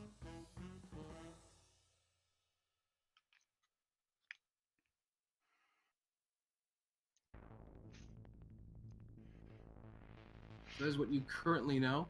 But there is an absolute army of these things, just straight up moving towards you guys. Graham is just casually whistling, not noticing anything. Oh, sheesh. Crag yells in bad common army. The captain also seems to notice and starts like trying to gather things together, and he just kind of like says, "We need to go." I agree. I'm not Shreshka here. I don't need to say this one. Zale's looking around kind I of guess confused. we can It's go. like, yeah, but we kind of kicked their asses. Why do we need to go? Graham will do his best to... Well, Graham actually can't carry that many supplies with him. Just as a note, you guys can just straight up point to the army and basically show these guys what's going on. Yeah, Crag points to the army and says in his bad accent, "Army ahead, army over there." Oh. Tidal wave over there. Zale looks around finally and notices and is like, "Oh, yeah, I think I'm gonna agree with you guys." Yeah, we're gonna really need to get out of here before all those come. Is it dark where we are right now? Or is there any kind of light? Like I said, there's a half moon, but it is softly shrouded by clouds. Do we not have a campfire going? There is soft moonlight. Do you have a campfire going? I mean, if we set up a camp, I assume we put a campfire on the beach. Yeah. I'm gonna be honest. Nobody seemed to have set up a campfire, from my memory. I Well, said we that I just- was cooking my... Okay. you did state that you were cooking, so there was a fire earlier. Did you keep that fire and going though? well, wouldn't the NPCs have helped too? Because we No. collected firewood and shit like that, so Oh, yeah, whoever would have been tending fire too. probably. Ulrich had a bunch of stuff and fire and all that. He had a bunch of wooden stuff, but I'm going to be honest, Ulrich himself did not see need for a fire, especially while sleeping, since that generally tends to burn out by the beginning of the day anyways. And also there's apt enough moonlight that you can see, like, a mile away. I'll get a light Okay. torch. Okay, you can go ahead and light a torch. That is perfectly acceptable. But Wristborn did have a fire going earlier, and that fire can still be going if you guys do want. Well, it's gonna be going out anyways because we gotta leave. Okay. So.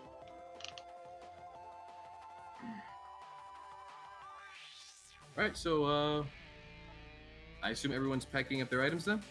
Yep. Yep. Gonna All finally right. crawl out of my hole. And Crag definitely checks on Kai to make sure she's coming, and sticks with her if she's not. Yeah, Kai seems to be oddly willing to actually follow Craig at the moment. After all that. Of the supplies, how much weight would you guess is like extra that we don't already have on us? There are several crates and barrels of just miscellaneous goods and whatnot. I take anything that has food in it. Unfortunately, there's no food. It's mainly some of it is actually furniture. Oh. Like again, most of these crates were being sent over to sort of help them set up an outpost. So they have I'm stuff gonna like take a couch with parchment me. in it. They have some quills, some inkwells. There's even a desk in one of them. Oh, can I get the inkwells? You can take 2 inkwells. I'm talking about like wood, anything like. Yeah, you have a good amount of timber that's basically driftwood from the wreckage of the ship. Is there a certain amount you'd want to take? You could probably. Well, I should have a limit of about 120 extra, not 120. Actually no, yeah, about 120 extra pounds. So I'll take about 60 pounds worth of useful stuff, wood. I was gonna say there's 50 pounds of wood. Okay, Do we need maybe 50 not pounds of wood though? that much wood. like 30 pounds of wood, any spare parchment or cloth if there's any sail left over. Like, There's I'm gonna no grab that. sail. The parchment is all wet and more or less ruined. Okay. Well, then I'll just take like 30 pounds of wood, I guess. And then any kits, tool kits or anything. There are not kits currently, unfortunately. But you may go ahead and add the inkwells and the 30 pounds of wood to your respective inventories. Is there any like lantern oil or anything that Zyre could potentially set on fire because he'd want to grab that? I don't know why I grabbed Sidier's religion profile check, but no, unfortunately there is not. None that survived. I'm Okay. proficient in religion, but still only have +3. Sheesh. Anywho, with that being said, with you grabbing what you can, the more or less the only way to go is well, you can either go into the forest or you can keep going down the beach. Though, yeah, if you keep going down the beach, you do realize the army will continuously have a line of sight to you. We should probably go inland then. Crag they're probably all- doesn't ask questions. and I just would runs also off. like to mention that they're also shadow creatures, and the forest will be much darker. I got like 10 torches. I can hand them out. To also note, these shadow creatures are, for one thing, marching on the beach, not seeming to care about the, low moonlight. I was just mostly mentioning because we would have a harder time spotting them in the forest. But they'd have a harder time spotting us too. I also have echolocation. You're assuming that they can't see in the darkness when they're shadow creatures. I have echolocation, which I can cast basically at will, so I can. I mean, if keep they're scouting out shadows, for are they them. really gonna reflect back? Well, I What? think it's, That's up to the DM. Yeah. What was the question? Would echolocation work on those creatures? Like, would I be able to detect them if we went Yes. through the woods? Okay. Yes. So my vote would be for going through the woods because I'm both an outlander and I also have I can cast a fire that can be used basically as a torch, and I have Yeah. echolocation. As Sidier would probably be able to tell you, these things do have a physical form. Sidier was able to actively touch one of them, so sound waves would also bounce off them too. Crag probably runs into the forest with Kai without question. He's an Oh. instinctual creature. Okay, Craig and Kai are just yeeting into the forest right now. Yeet. I'm going to follow Crag just so he doesn't get Alright. himself hurt. I guess the forest it is. Yep. All right, so Zaire, Craig, and Kai are running into the forest. I guess everyone is more or less following reluctantly. Ulrich and the captain likewise follow after you. The captain, of course, like just every step he takes, you can hear the rustling and clanking of his full plate metal armor.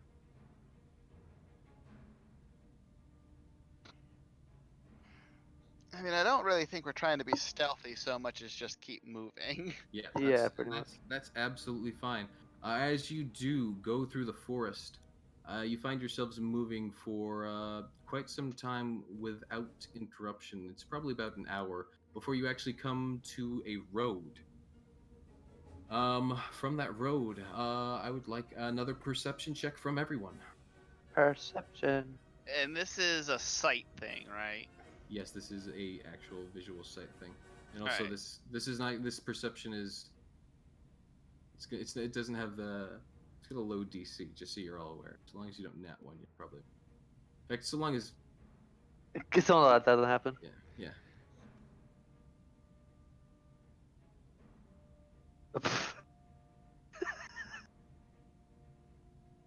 Ironically, you guys are still making the check. But Craig, you would be the first to spot, likely, because you ran into the forest first.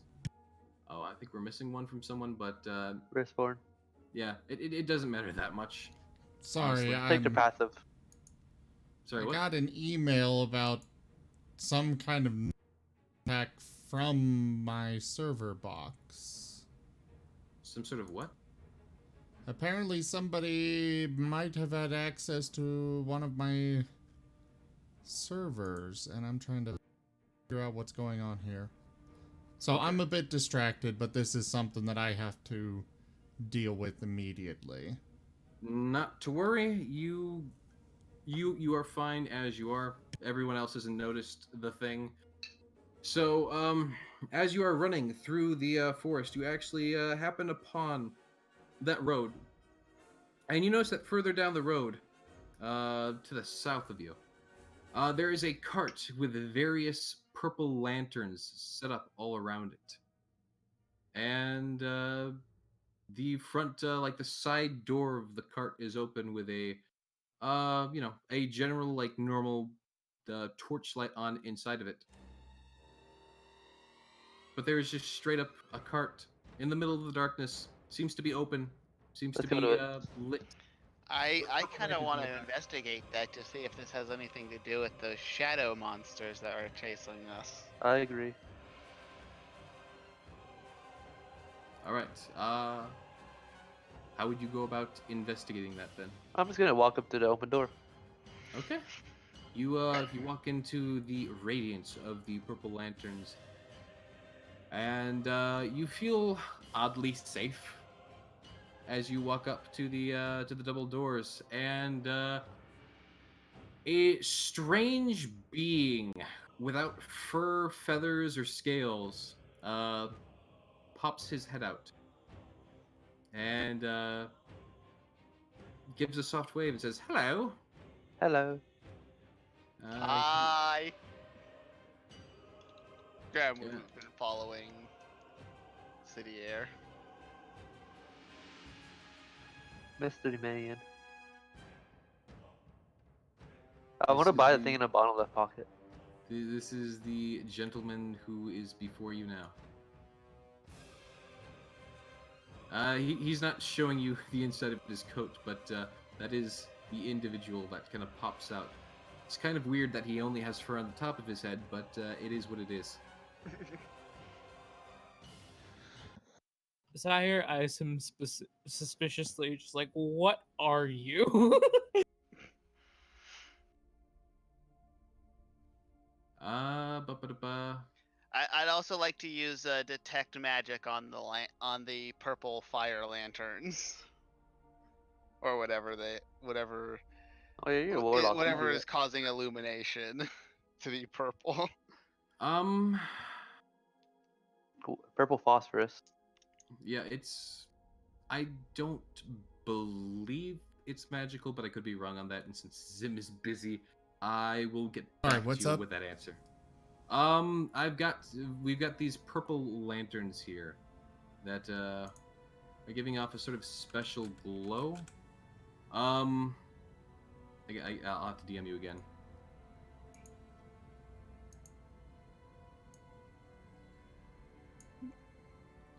By the way, that's the person they're seeing. Yes, it is.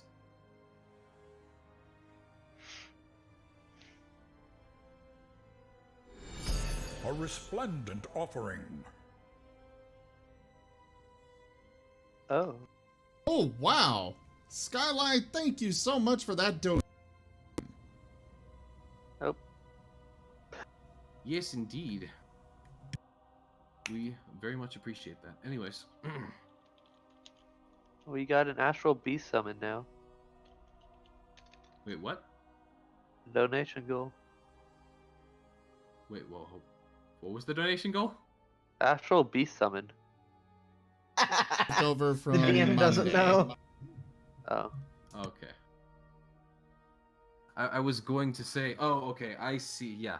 No, I'm sorry. Unfortunately, I had a donation goal, but I apparently did a bad, and I didn't. The donation goal I had in mind does not necessarily work here, but I will still have something happen because of that. So don't worry about it. Do we still have the foldable boat? Yes, you do. You still have the foldable boat. Who I has hope. it? I hope one of you has it in your inventory. I'll add it to mine. It's in yours. I'll add it to mine. Okay, you can add it to yours since you are one of the party leaders. How heavy is this thing? We can go ahead and make it 1 pound when it's in the portable mode, but when it's not in the portable mode, I'd say it's about Okay. 80. All right. But yeah, Zim, this fellow, remind me, he was a gnome? Yes. Yes, that's correct. Okay. Yes. Sorry, Zale was asking? Cidier. Cidier. So as you, the reptilian, come up to the doors of the cart and sort of like stick your head in, he says, "I am a gnome." I know. He just seems just so matter of fact about that, like just softly shrugs his shoulders. I have a question. Why are your lanterns glowing the same color as the shadow as an army of shadow creatures roaming the land?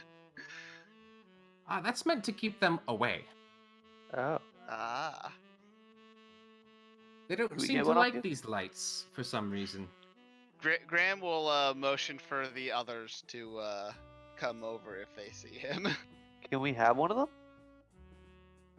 I might be able to give you some if I have extras. Hold on, he says as he just sort of goes back into the cart, and you see a few sort of weird and strange objects sort of like fly past the little doorway that you can see, and he does walk back out with a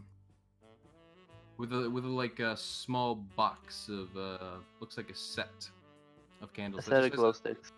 Yeah, basically. And So what are those things?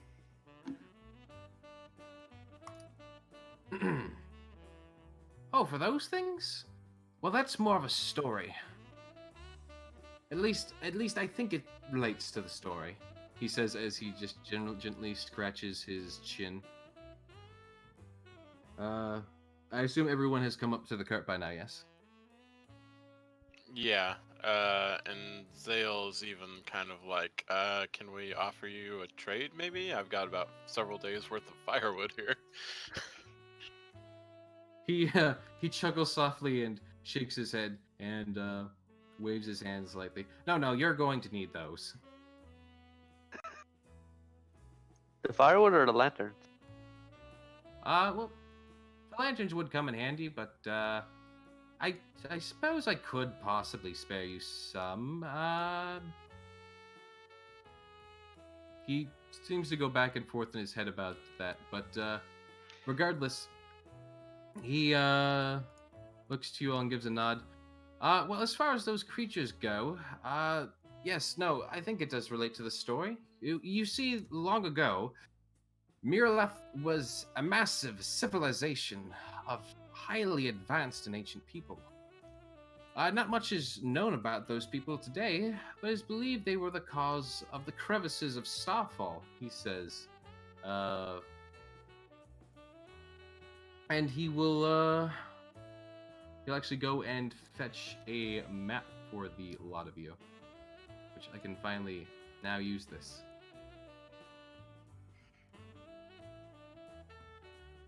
Krebs. I should have didn't have this map uploaded yet to the main server, so let me just quick get this from its location so I can send it to you guys, show it to you guys. Boop to boop. Are there any other things that are worthy of note inside this cart we can see?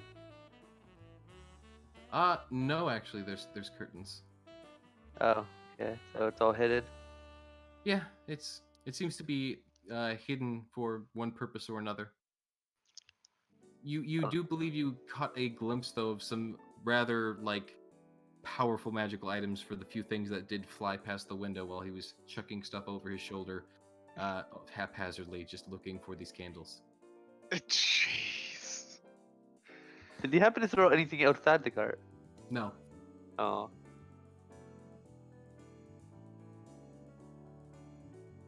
All right. So I'm gonna go ahead and really quickly put this image in here. Slappity doodah. Don't forget to size it down when you share. I'm not sure if size down will be needed, but we'll do. Why can't I paste? Oh, it just helps us zooming in and all that. Why can't I paste? Someone please inform me why I cannot paste. Have you tried copying first? I have, but I'm going to try again. Once this loads. I'm sorry, this is taking more time than I expected it to. Oh dear. Okay, so it's gonna be that one. Copy. Paste. Yes, there we go. Beautiful. Ah, that's wonderful. Ooh, yeah, that's gonna need to size down just a catch. I think I would like to roll persuasion on convincing him to sell us a lantern. Well, he's gotten you some candles, it looks like. Oh, so they're the same thing, but just in candle form. Yeah, well, I mean, the lanterns are basically just candles in a lantern. So these okay. These are the same thing. Scale this down, please. Okay. Please do, guys, scale down. The lanterns just kind of protect the flame. We don't have to worry about the wind blowing them out. Yeah.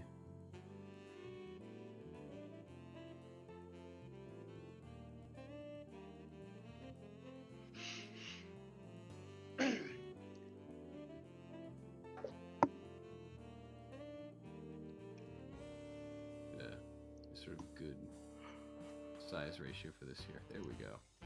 There we go.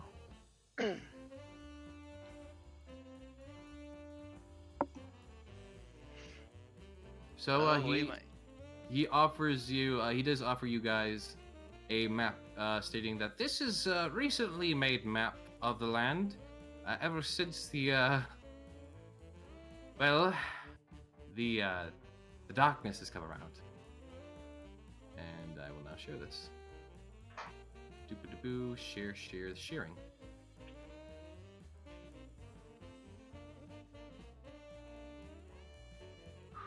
And you are shown this map, this recently made map. Within the last year or so, this has been made.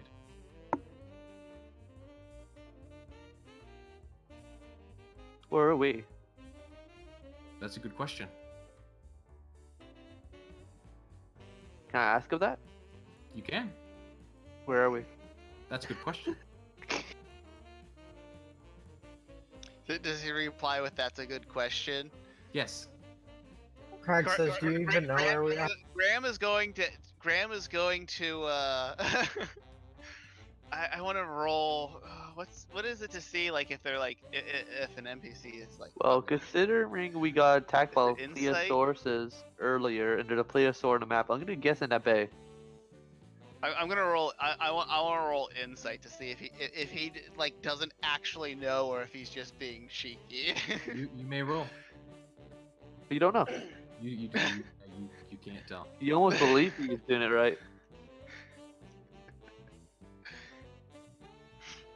But who is saying where do you think you are? What? This would be a city here, assuming that we're near the Plesiosaur because that's where we were attacked by. Yeah, that does seem like a good assumption. And we're near a forest, so I'm gonna guess near Farah.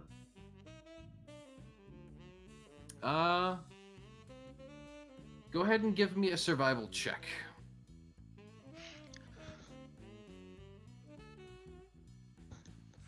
I'll help with that.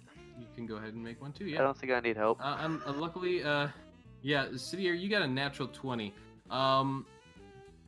So you believe that, given the sort of shape of the land, from where you landed, from where the beach is and all that sort of stuff, you actually think that you are by sort of between wherever the heck Brookkeep's mines are, which you never saw the mines, but given the sort of shape of the actual land itself, you think you landed just a bit south of that, and now you're near whatever sort of landmark that tower is just to the right of Brookkeep Mines, in these sort of orange and yellow forested trees. Can I actually look around our surrounding for a big tower? You can absolutely try, though there's basically a pretty good brush of forests and trees. Oh, okay. So spotting one would be, yeah, more or less impossible from your current location, wherever that is. Oh, if we're near, we're south of Brook Mines somewhere. If we head east, we'll get to this town of some sort. That is correct. If we keep The heading town- away from the beach. The town labeled as Goria. Yes.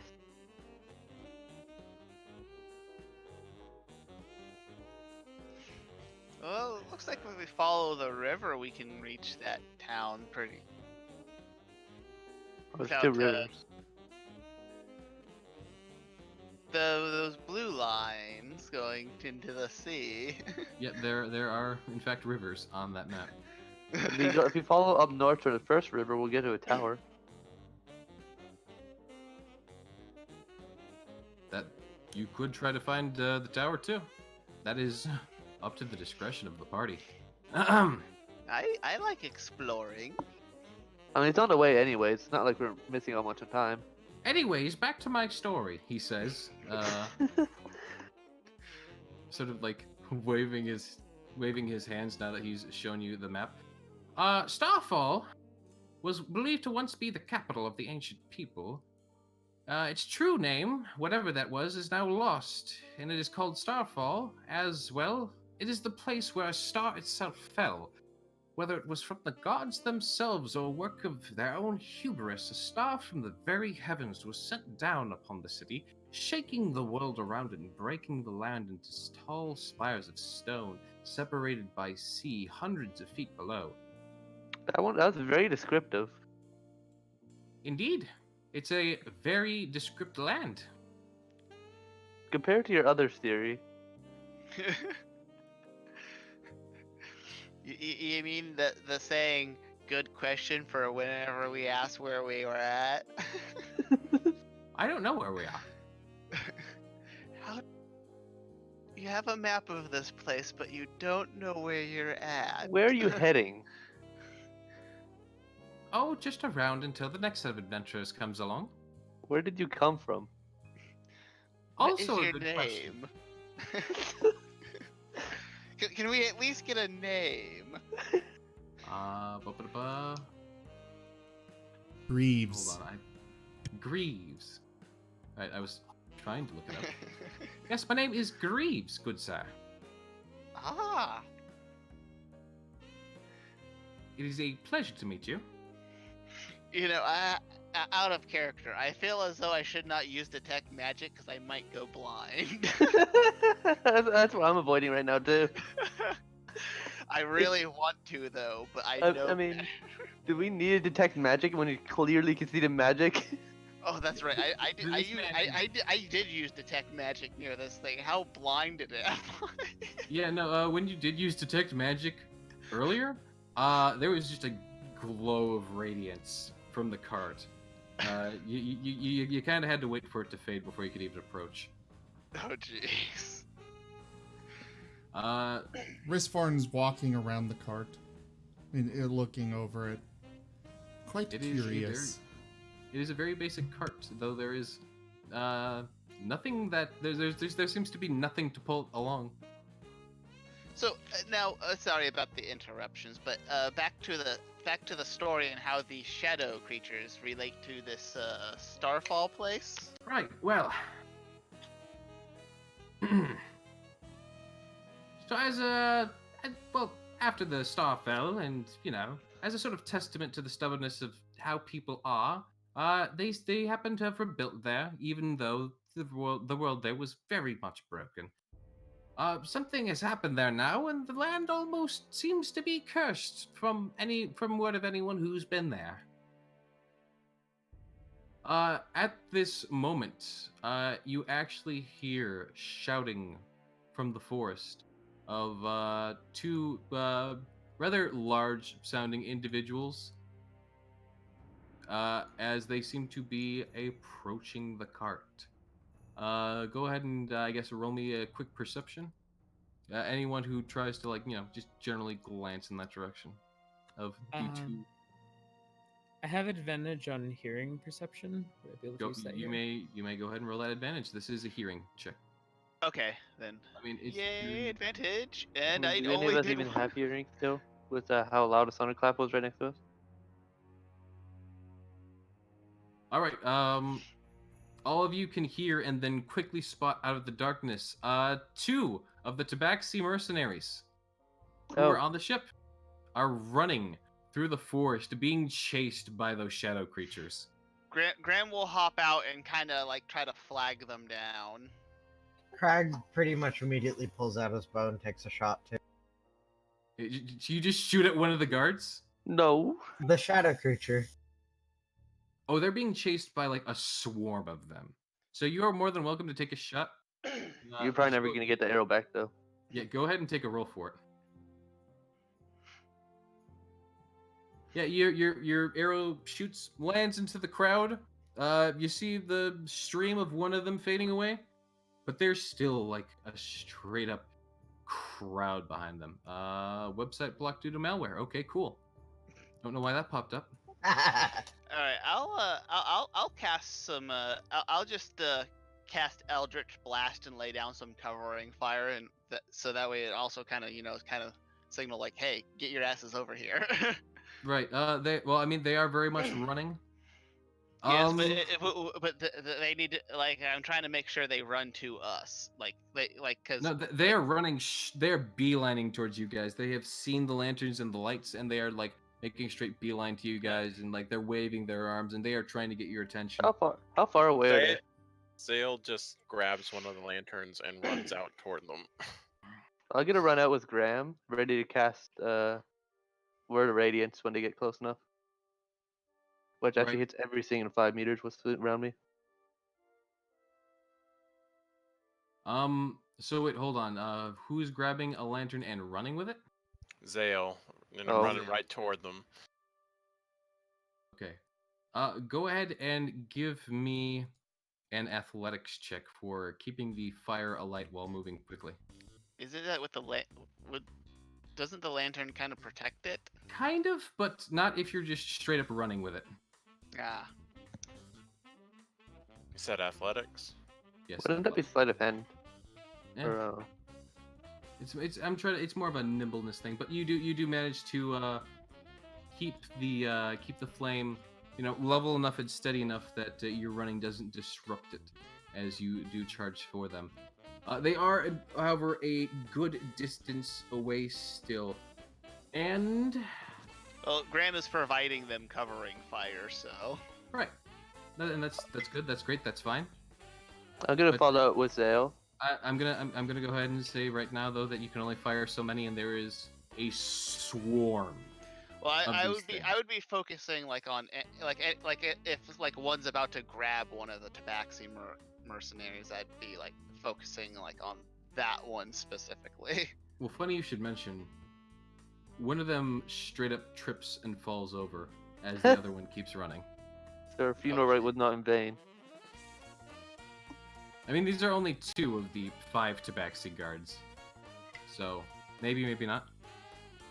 As he does fall over, though, 3 of the spirits like instantly hook onto him, and as they do, you sort of see that they more or less mold into his body, as he then gains a sort of purple iridescence across his fur and skin, and the purple light takes his eyes. He then tries to quickly stand up and start chasing after the other Tabaxi guard. Oh boy. However, the whole process did give like quite a few feet of distance between the 2, as the now possessed Tabaxi guard is now basically in line with the rest of the shadows. Who all was running out with the lantern? City and Zale. Zale. Crag is just waiting with his bow ready. Zale and who? Cityr. Zale and Sidier. Okay. The lantern Wristford's better notably... at range, so he's staying back at the cart. That's fine.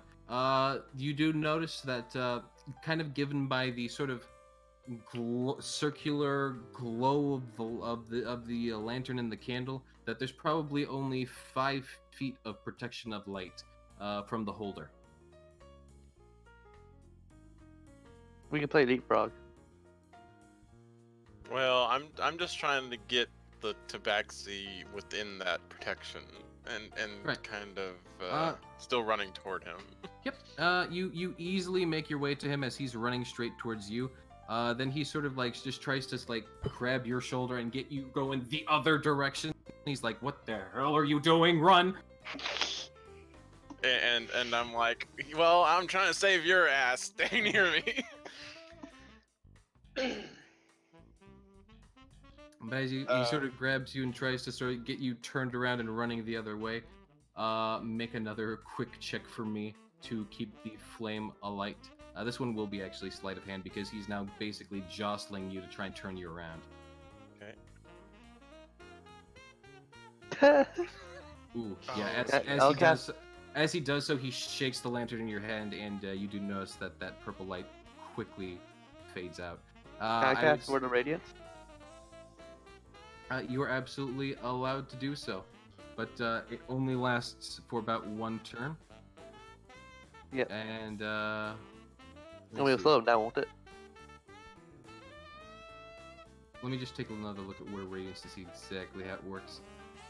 Yeah, It is a it's- it's a 5-foot range, so you basically do give yourself 5 feet of you give 5 feet of protection around yourself for about 1 turn. Basically 1 turn. Though they aren't within 5 feet of you, so it seems to not do much. In fact, I'm just gonna have it ready to do. You easily have enough time to basically turn around and sprint back into the safety of the purple lanterns that sort of are set up around the cart. And Yeah, that's what Zale does. Is he goes shit when the lantern goes out and turns around and runs. as you all return back to the purple lanterns, you see that the little army that was falling behind you, as the creatures seem to get close to the purple lanterns, they give a soft, sort of weird, ethereal hissing sound, and sort of like all back off. But they seem to very quickly surround the entire area that the purple light touches, except for the guard, who steps into the purple light, seemingly almost unaffected by this, as he seems to be ready to do battle. Can I bless him? You may certainly try. Oh wait. No, I guess that wouldn't help at all. Well, maybe that radiant word might could possibly purify him. What? I don't know. Craig has his bow pointed at him, waiting for his teammates to figure something else out. Would you allow Blessed to have a different effect of what it actually does? Go ahead and plop it down and let me read it real quick.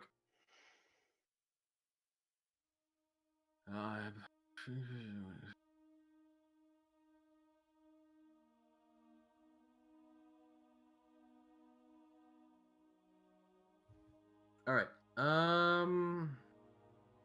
Again, you may attempt that.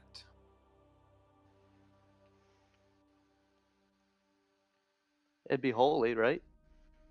That is in fact a holy spell, so to speak. All right. It doesn't have anything to roll. It's just an effect. All right. Do you go ahead and do it? Yes. Okay, as you seem to bless the sort of taken over Tabaxi mercenary, he does seem to writhe and softly, he seems to like show some actual like sign of discomfort and hatred for whatever it is you did to him, but it does not seem to like cure him of whatever this is. Even when I'm sprinkling holy water over him? Yes. Okay. Oh, I'm within range of him then. You are. Do we put him And- down or do we try to save him? I'm gonna need to give him initiative as crap, no, I don't want to use that. I want to use his actual. No, he doesn't have an actual, damn it. Hold on, give me 1 second here.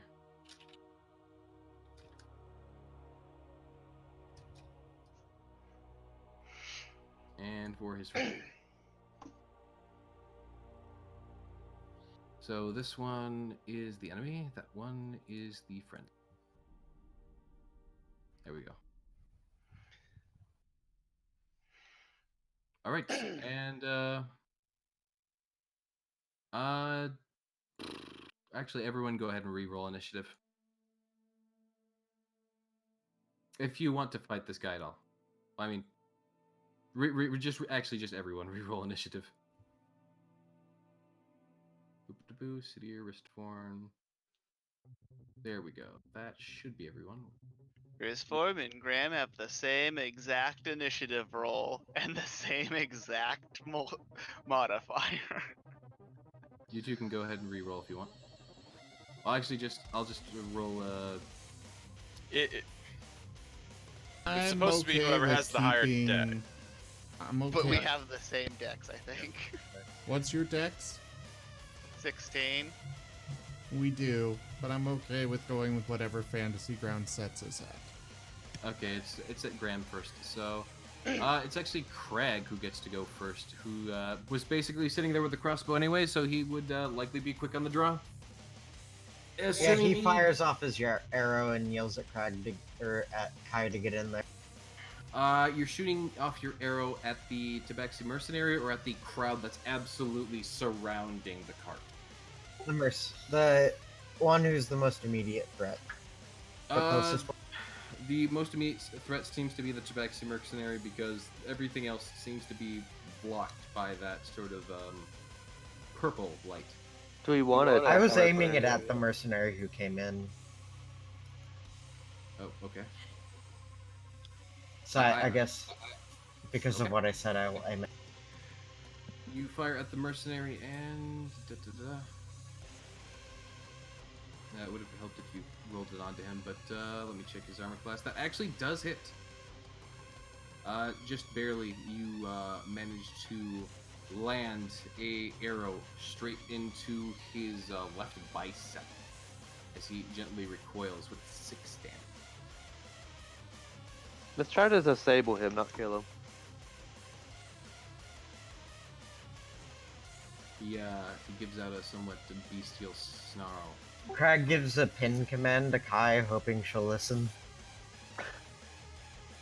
All right.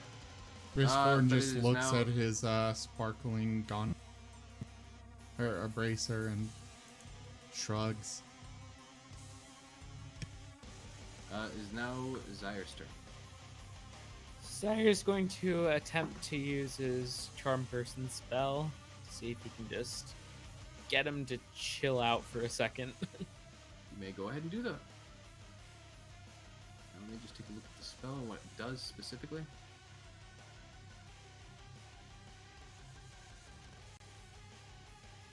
Thank you. It makes it so much easier.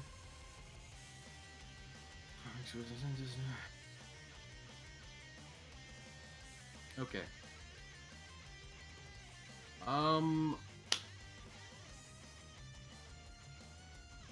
Yeah, it seems to take hold as far as you can tell from the times that you've used this spell before, but it actually doesn't seem to do anything. So the spell did successfully hit, but is not affecting him. Okay. So I'm gonna signal to the party that it doesn't seem to be working, so signal them to continue attacking.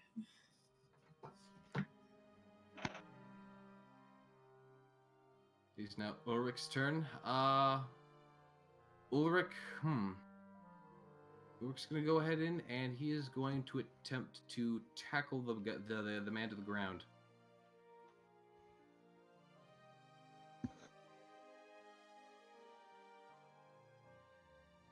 And Ulrich seems to succeed in tackling and pinning the Tabaxi mercenary for the moment. Ulrich is now on top of the Tabaxi mercenary. It is now Graham's turn.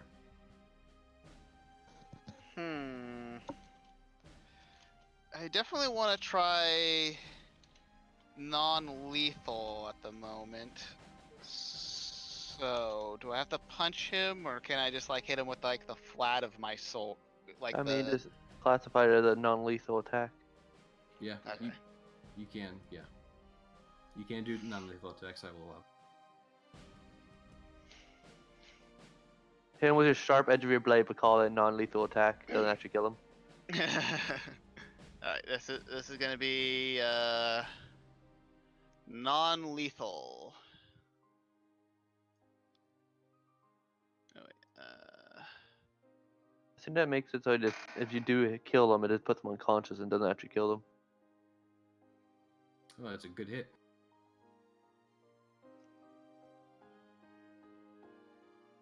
Go ahead and now roll I out need that to damage. I need to... Because I have 2 different damages.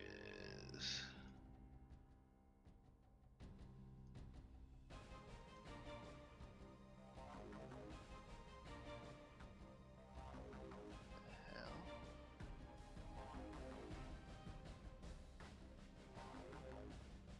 Okay, there we go.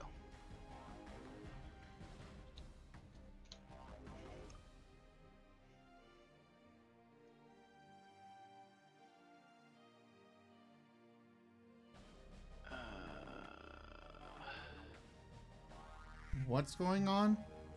I'm trying to figure out how I, Okay, there we go. Graham is basically making an attack with his sword, but using like the flat of his blade to like. Yeah, I also, because the default longsword thing didn't have a thing for like the versatile, for rolling damage for the versatile property, so I had to add a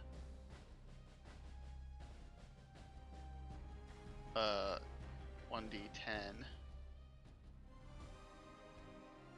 I mean, you could just roll an extra d10. Yeah, but I gotta roll it on the dude. Which is the problem. You could just roll it separately and I'll add it. Alright. Just to save time. And to keep from fuddling around with this right now. So that you Wow! That's an extra d10 of damage, or That's just That's 2 all the damage. damage. okay. You do 2 damage to him as you like kind of like I Bap guess him. whack. Yeah, you just kind of like whack the side of his leg with your sword. He's like, ugh. Okay. Now it is Risthorn's turn. Doesn't he get a damage modifier for his strength or dex or whatever? That's He already would. applied. Okay. So you got a 0? Why are Oh, you using a longsword if you've got no strength modifier? Because he's a spellblade. Yeah, actually, shouldn't my... Yeah, actually- your damage should include the plus, like, 2 or whatever it is you have to strength. He You have a he 0 has in strength, plus 0. though. He does have a 0 in strength. Oh, okay. He has 11 strength. Yeah, not a good choice for you. Well, my damage is going to be based off of my like the damage my sword does is going to be based off my charisma stat very soon. So, actually, I'm kind of surprised. I think it's actually supposed to be now. Hang on, I'm gonna be quiet while I look this up. Yeah, you are level 2. Well, Risthorn doesn't really have any options for not outright killing things. I mean, you can stun something. That's what Risthorn- tasers do. Risthorn uses taser. Except that you cannot specify non-lethal damage with spells. Oh yeah, you That can. is true. That does make sense as well. Risthorn needs to make Shockwave 2 Electric Boogaloo. Oh, okay. Never mind. He's just gonna shock him anyways. And let's hope for non-lethal damage. Okay, yep, you go ahead and roll your damage. Yeah, it should have been adding it should have added my charisma to my attack to the damage for my attack roll, but it didn't. Wouldn't Right, it also shock Ulrich? It could, yeah, I think so. Since Oh. they are making contact and whatnot, that does actually make sense for an electrical attack. But let me just take a look at Electrifying Bolt real quick. Would you slap that down for me, Christopher? It's just Firebolt, but different type Oh, okay. damage. Oh, okay. So it's more like it's more like a projection elemental thing. Yeah, and either way, when it comes to spells like those, I mean, even Witch Bolt, which is by default a lightning damage, that doesn't do damage to the arc. Yeah. Right. Okay. That does make sense. I mean, it's magical lightning. As far as knocking somebody out, as far as I understand it, it's basically whatever the last hit is, as long as it's non-lethal, they are unconscious. Yeah. All right. If their HP is not completely overdone by extra damage, for instance, if they have 20 HP and then they take like 21 damage at 1 HP, then they're just unconscious. They're not dead. Right. Now is Kai's turn, and Craig, you said you rolled an animal handling for that? Yeah, I was going to when you told me to. Yeah, go ahead and do that now. What, Kai is gonna lay on top of them? No, I'm guessing Kai doesn't listen. Kai seems to be more threatened by the giant crowds around, so she's going off to go swipe at some of them, which she does successfully, claw through 3 of them at once, since they're all bunched up now. But 3 more easily take their place and sort of scare Kai back just a little bit, as Kai has never dealt with these numbers before and seems to be kind of almost frightened by these things. City Ear, is now your turn. I'm probably gonna get my mace and non-lethally smack him on the head. Okay. Go You ahead can- and whack that attacker. The guy is still struggling, even though he is pinned. It's a nat Oh. 20. Yeah, you just give him like the perfect wonk at the back of the head, and he falls unconscious. And the purple iridescence that was around him seems to slowly drain from his body, almost as though going into the ground itself, as to not go through the purple light. As the small bit of ground between his body and the floor would be probably the only route the darkness could properly take to get away from this light. The mercenary is now unconscious, but he is, he's simply just sitting there, looking a lot more peaceful. At the very least, he is neutralized. The other Tabaxi mercenary moves over to him to check on him, but seems very grateful, as does Captain Ulrich. Yeah, do we know for sure he's okay? He's breathing because you got a nat 20 No, there. I mean like for the possession. There's basically no more signs of possession currently, but you probably won't be able to properly tell until he's awake. I suggest we tie him up. Can I stabilize him up? Do you have a spell or something to do that with? I got medicine checks. If a medicine check would be able to stabilize him, you may go ahead. Try to He's stabilize the dying already patient. stabilized, so Oh, it's yeah, no, not really. gonna. Yeah. Okay. Yeah, no. That's what I figured. Yeah, because he's not dying. Okay.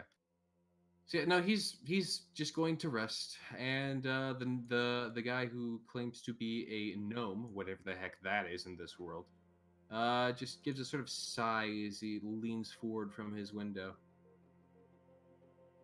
Right. Those fiends, the people of this land call them the Darkness. They take over your form and use it as their own. These candles that I have here are one of the few things that can protect against their pure forms. But once they get into someone, it seems as though that, they can just wander through these regardless.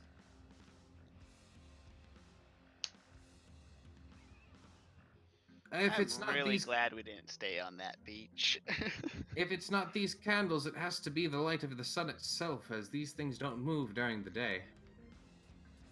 Oh, but to cure the land of this plague, well, that is another story. But come, sit. We have a lot of time tonight, unless the winds become suddenly unfavorable and start blowing out the candles. But should such a thing happen, I'll just need you to help me out to them so that I can relight them properly.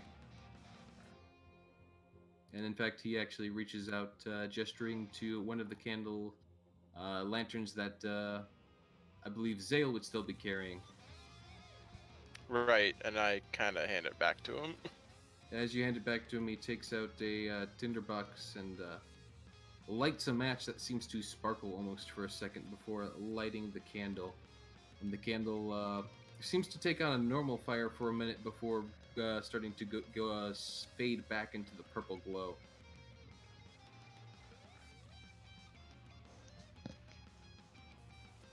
I'm guessing that these candles are these candles a thing that like are very common? I really hope so. Can we learn to make them? These things I don't believe are very common. I believe they're made of some sort of ancient material themselves. Very rare these days. Oh.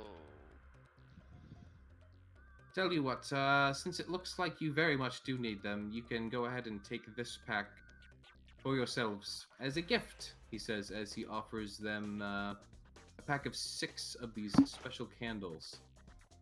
You can either take them one each, or we can put them all into either Ristforn or Sidir. That would be up to your guys' discretion, or you could split them up honestly however you want. Up to your discretion. Graham will take one.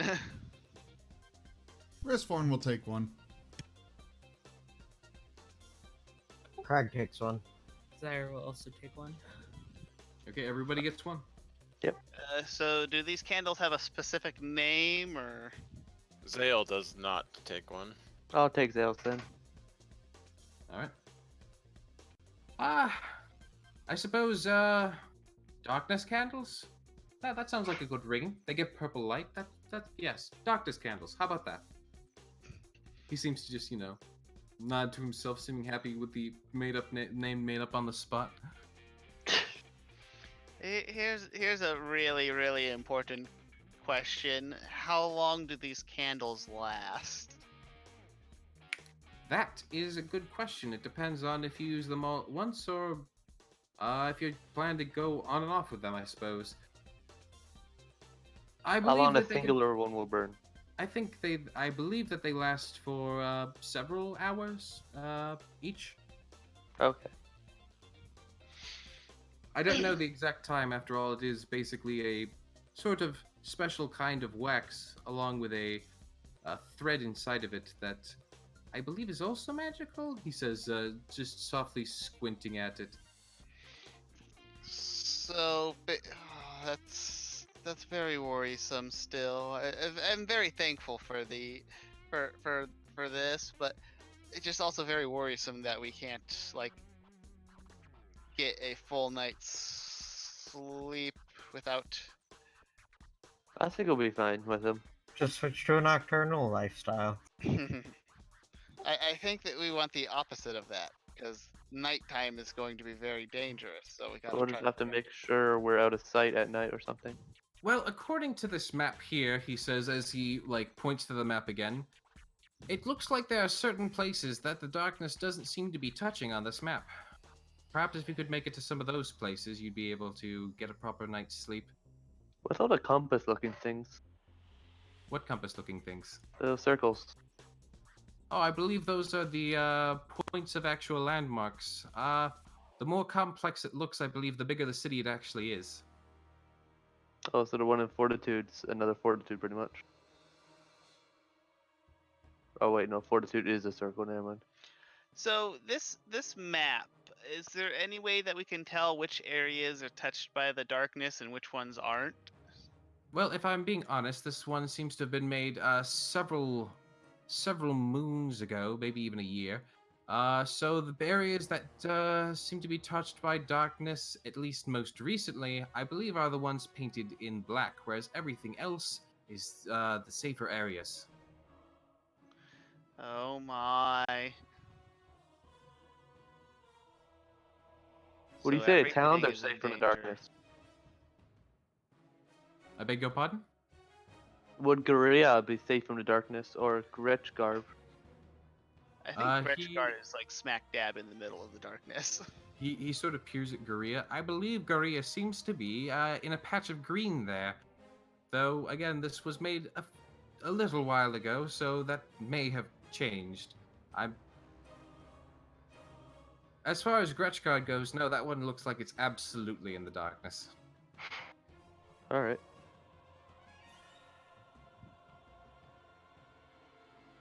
As well as those mines and that tower there. As well as that little flag. There's a little flag there. As he points to a little spot directly south of Brookkeep Mines. Is that where we are? I'm kind of curious. Which direct were the shadows coming from, the south or the north when we spotted them on the beach? They were coming from the north. Okay.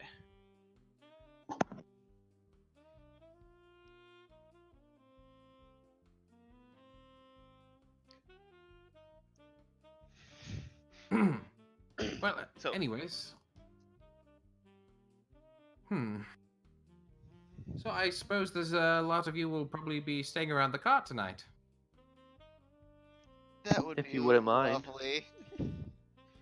No, that's quite all right. You wouldn't be the first ones who've been asking for shelter here. In fact, I wouldn't be surprised if someone else came along sometime tonight. It's good for business, though, for those who, have things that I care for. What do you care for? I personally enjoy gems. If only I had Treshka here. She's got like 4 different gems in her bag. Now, gold and the like, that's all good and all, but nothing really beats gems. Especially when, you know, castles and whatnot can always, you know, collect taxes on gold and whatnot. They never collect taxes on gems, though. How will we find you if we ever get gems? I suppose you could look for the purple lanterns in my cart. Yeah, but that's we can't see that from a far distance. Do you have like an actual like physical shop or? No. Do you have a Oh. planned location in the future you will be at? No? Okay. I'm sure we'll see you again sometime. Perhaps. I like this Greaves guy. he gets it. Says Graham, also being from a very nomadic group. He just nods once. What kind of stuff do you give for gems? Oh, all sorts of things. Namely magical things. Magical things are the best kinds of things. Anything that's not magical really isn't worth my time. Can I show him the foldable boat? You may. What does he think of it? He gives a soft hum as he looks over the foldable boat and rubs his chin softly, and he snaps his fingers and goes, "You know what? I normally don't do this, but I think I might make you gentlemen a deal." Oh? And he goes into the into the back and pulls out a sort of a set of golden long whistles. And he sets them out and he says, "These whistles are very interesting things, as they will tend to bring you some sort of boon or tend to give you some sort of safety when you most need it, or when you are ready."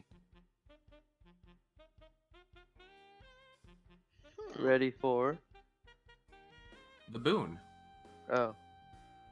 The boon will come when you are ready, though they can also be used if you are in danger and need a quick getaway. How many are in the set? Well, each one of them can be used once before they simply disappear.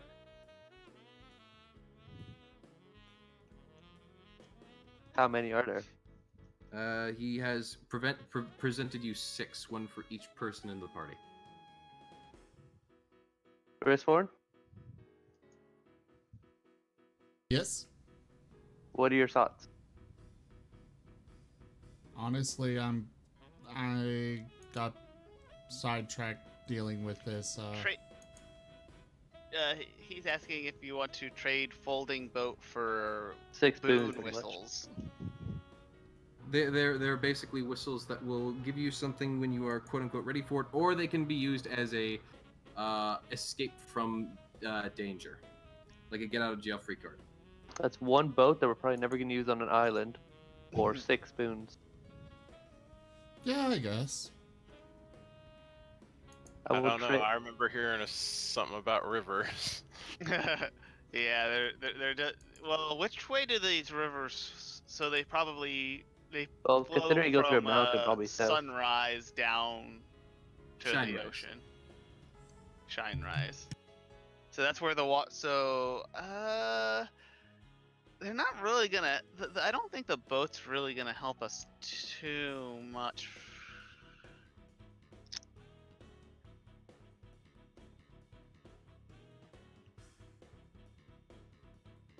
I don't know. I mean, it could be a really fast way to go north to south, but that's about it. City Air and Riftforn's got to make the decision. So I'm going to hand over the boat and give each person a whistle. I said. Am I coming? I said No. yes. All right. So, all right, everybody gets a whistle. Please remove the foldable boat from the inventory.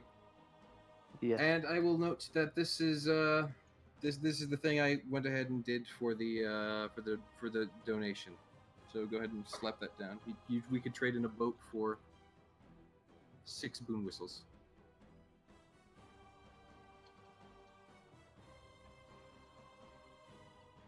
One Do you each, get a right? cool box to come with it? No, but it does kind of come in the form of a necklace, so that you can like really quickly grab it and blow it if you do need to use it in a dangerous situation. Okay. The gentleman does look over to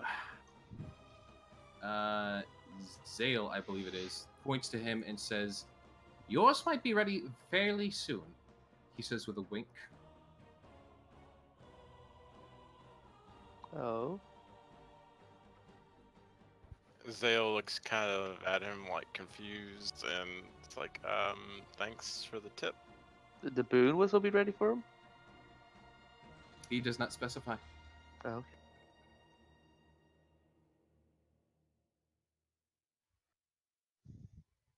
And with that, he kind of like pats off his hands and says, "I always love a good deal. Is there anything else you want to offer for trade?" I don't have anything magical, and I'm not giving him my holy symbol. Fair enough. All I got is 5 gold. I don't have any gold. I don't care for gold, but thank you. Yes, I'm aware. That's why I'm sad. Because I don't have anything magical either. Or What's your- gems. Can I ask him what his favorite gem is? My favorite gem. Yes. Why does one have to be my favorite? They're all good. Oh, All of they're them are all worth equal. something. To Well, you say to they're all equal then? Well, they're not all equal necessarily, but at the same point, they never seem to be exactly the same from place to place.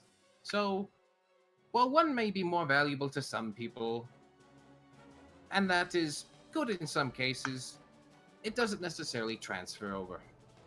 So, so I don't really care for gems necessarily for, say, their value. I do like their colors though, and how they refract the light. If there's a good one that just, beautifully reflects the light, maybe in a nice little rainbow, that's always lovely. Always lovely. All right. Oh, but right, I almost forgot about the story. So, but yes, the fiends. As you may have noticed, they tend to generally come from the north. So many people seem to be thinking that the fiends of darkness seem to be connected to the place of Starfall, even though it's a cursed area. And strangely enough, on this map, it doesn't seem to be filled in by the darkness. It seems to be some sort of red color. Strange enough. Regardless, many people believe that's what's going on. Although they could be coming from somewhere else entirely, I suppose. I personally wouldn't know about the matter. I'm just wandering around with my lanterns and keeping to myself, more or less.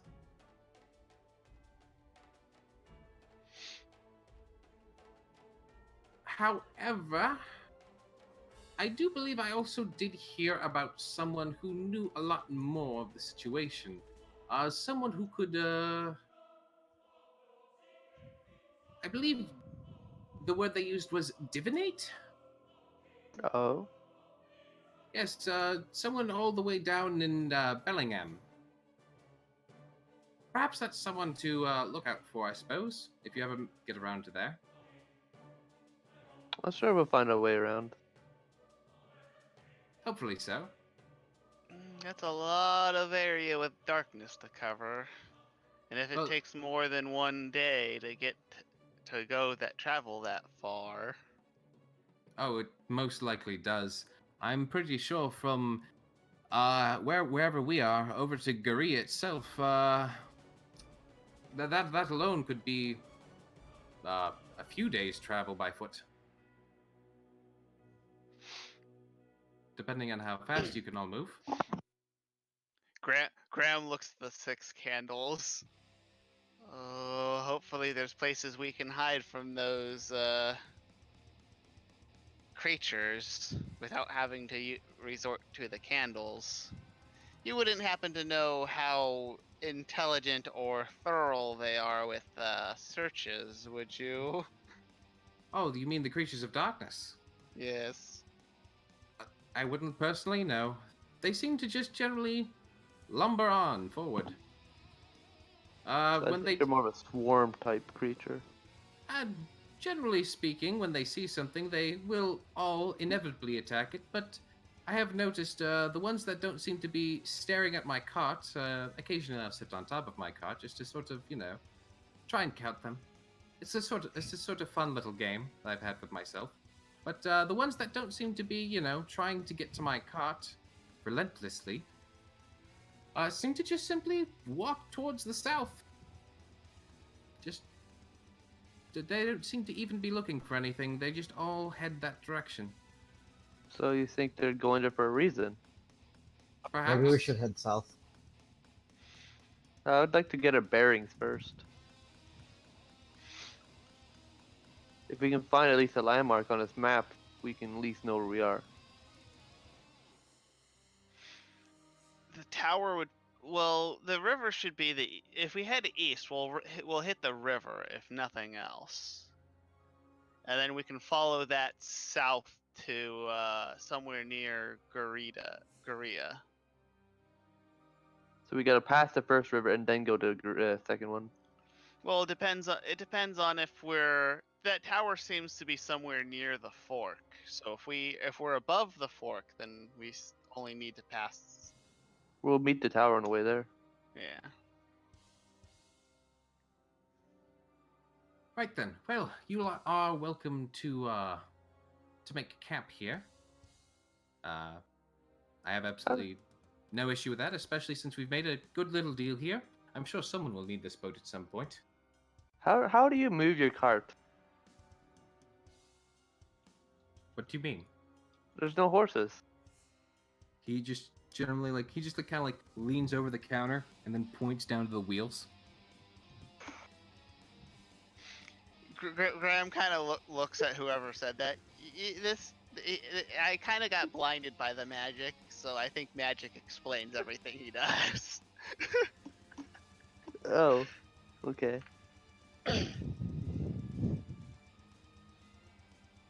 Also wheels. Yes, I got that. Wheels. Never mind. Can I have one of those wheels? No. All You right. have a gem? My friendship. Yes, but I already have that. My soul. Do I Wait, look like a lich? I don't know what you look like. Wait, is that Sidier who said my soul? Nope. I don't think Bahamut would like that very much. Well, either way, the party is left to make camp with the mysterious gentleman. And they're they're allowed to actually, after that hour or so of running through the woods, they are actually able to get proper night rest in. So everyone, you're allowed to do a full rest under the purple lanterns. You should probably do that for us. yes. You got to. Right, that is a thing that I can do, isn't it? Should be under a combat tractor. Yeah, it's Actions. Full rest. Menu. Click the menu button, click the eye. Right. There we go. Thank you.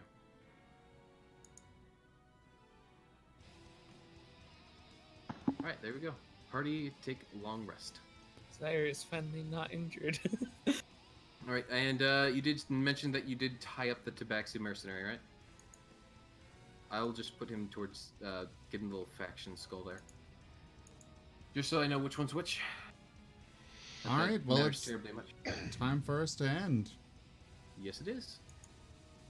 Right on time, pretty much. All right, You've everyone. made travel. Thank you Sorry. all so much for joining this evening for Tales of Dungeons and Dragons.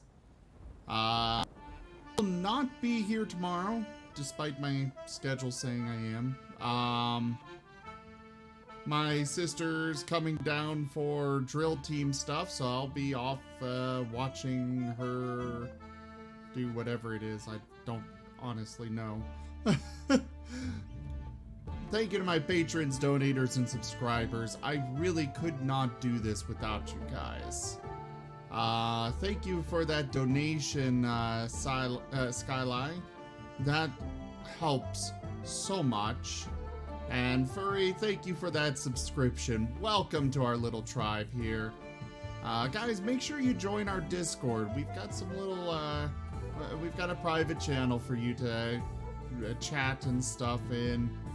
Our website is going down for probably about a week, but we hope to get it up as soon as possible. Thank you all so much for your support, and I bid you all a very fond adieu. Bye, guys. Bye, stream. Good night. Good night, everyone. Everyone.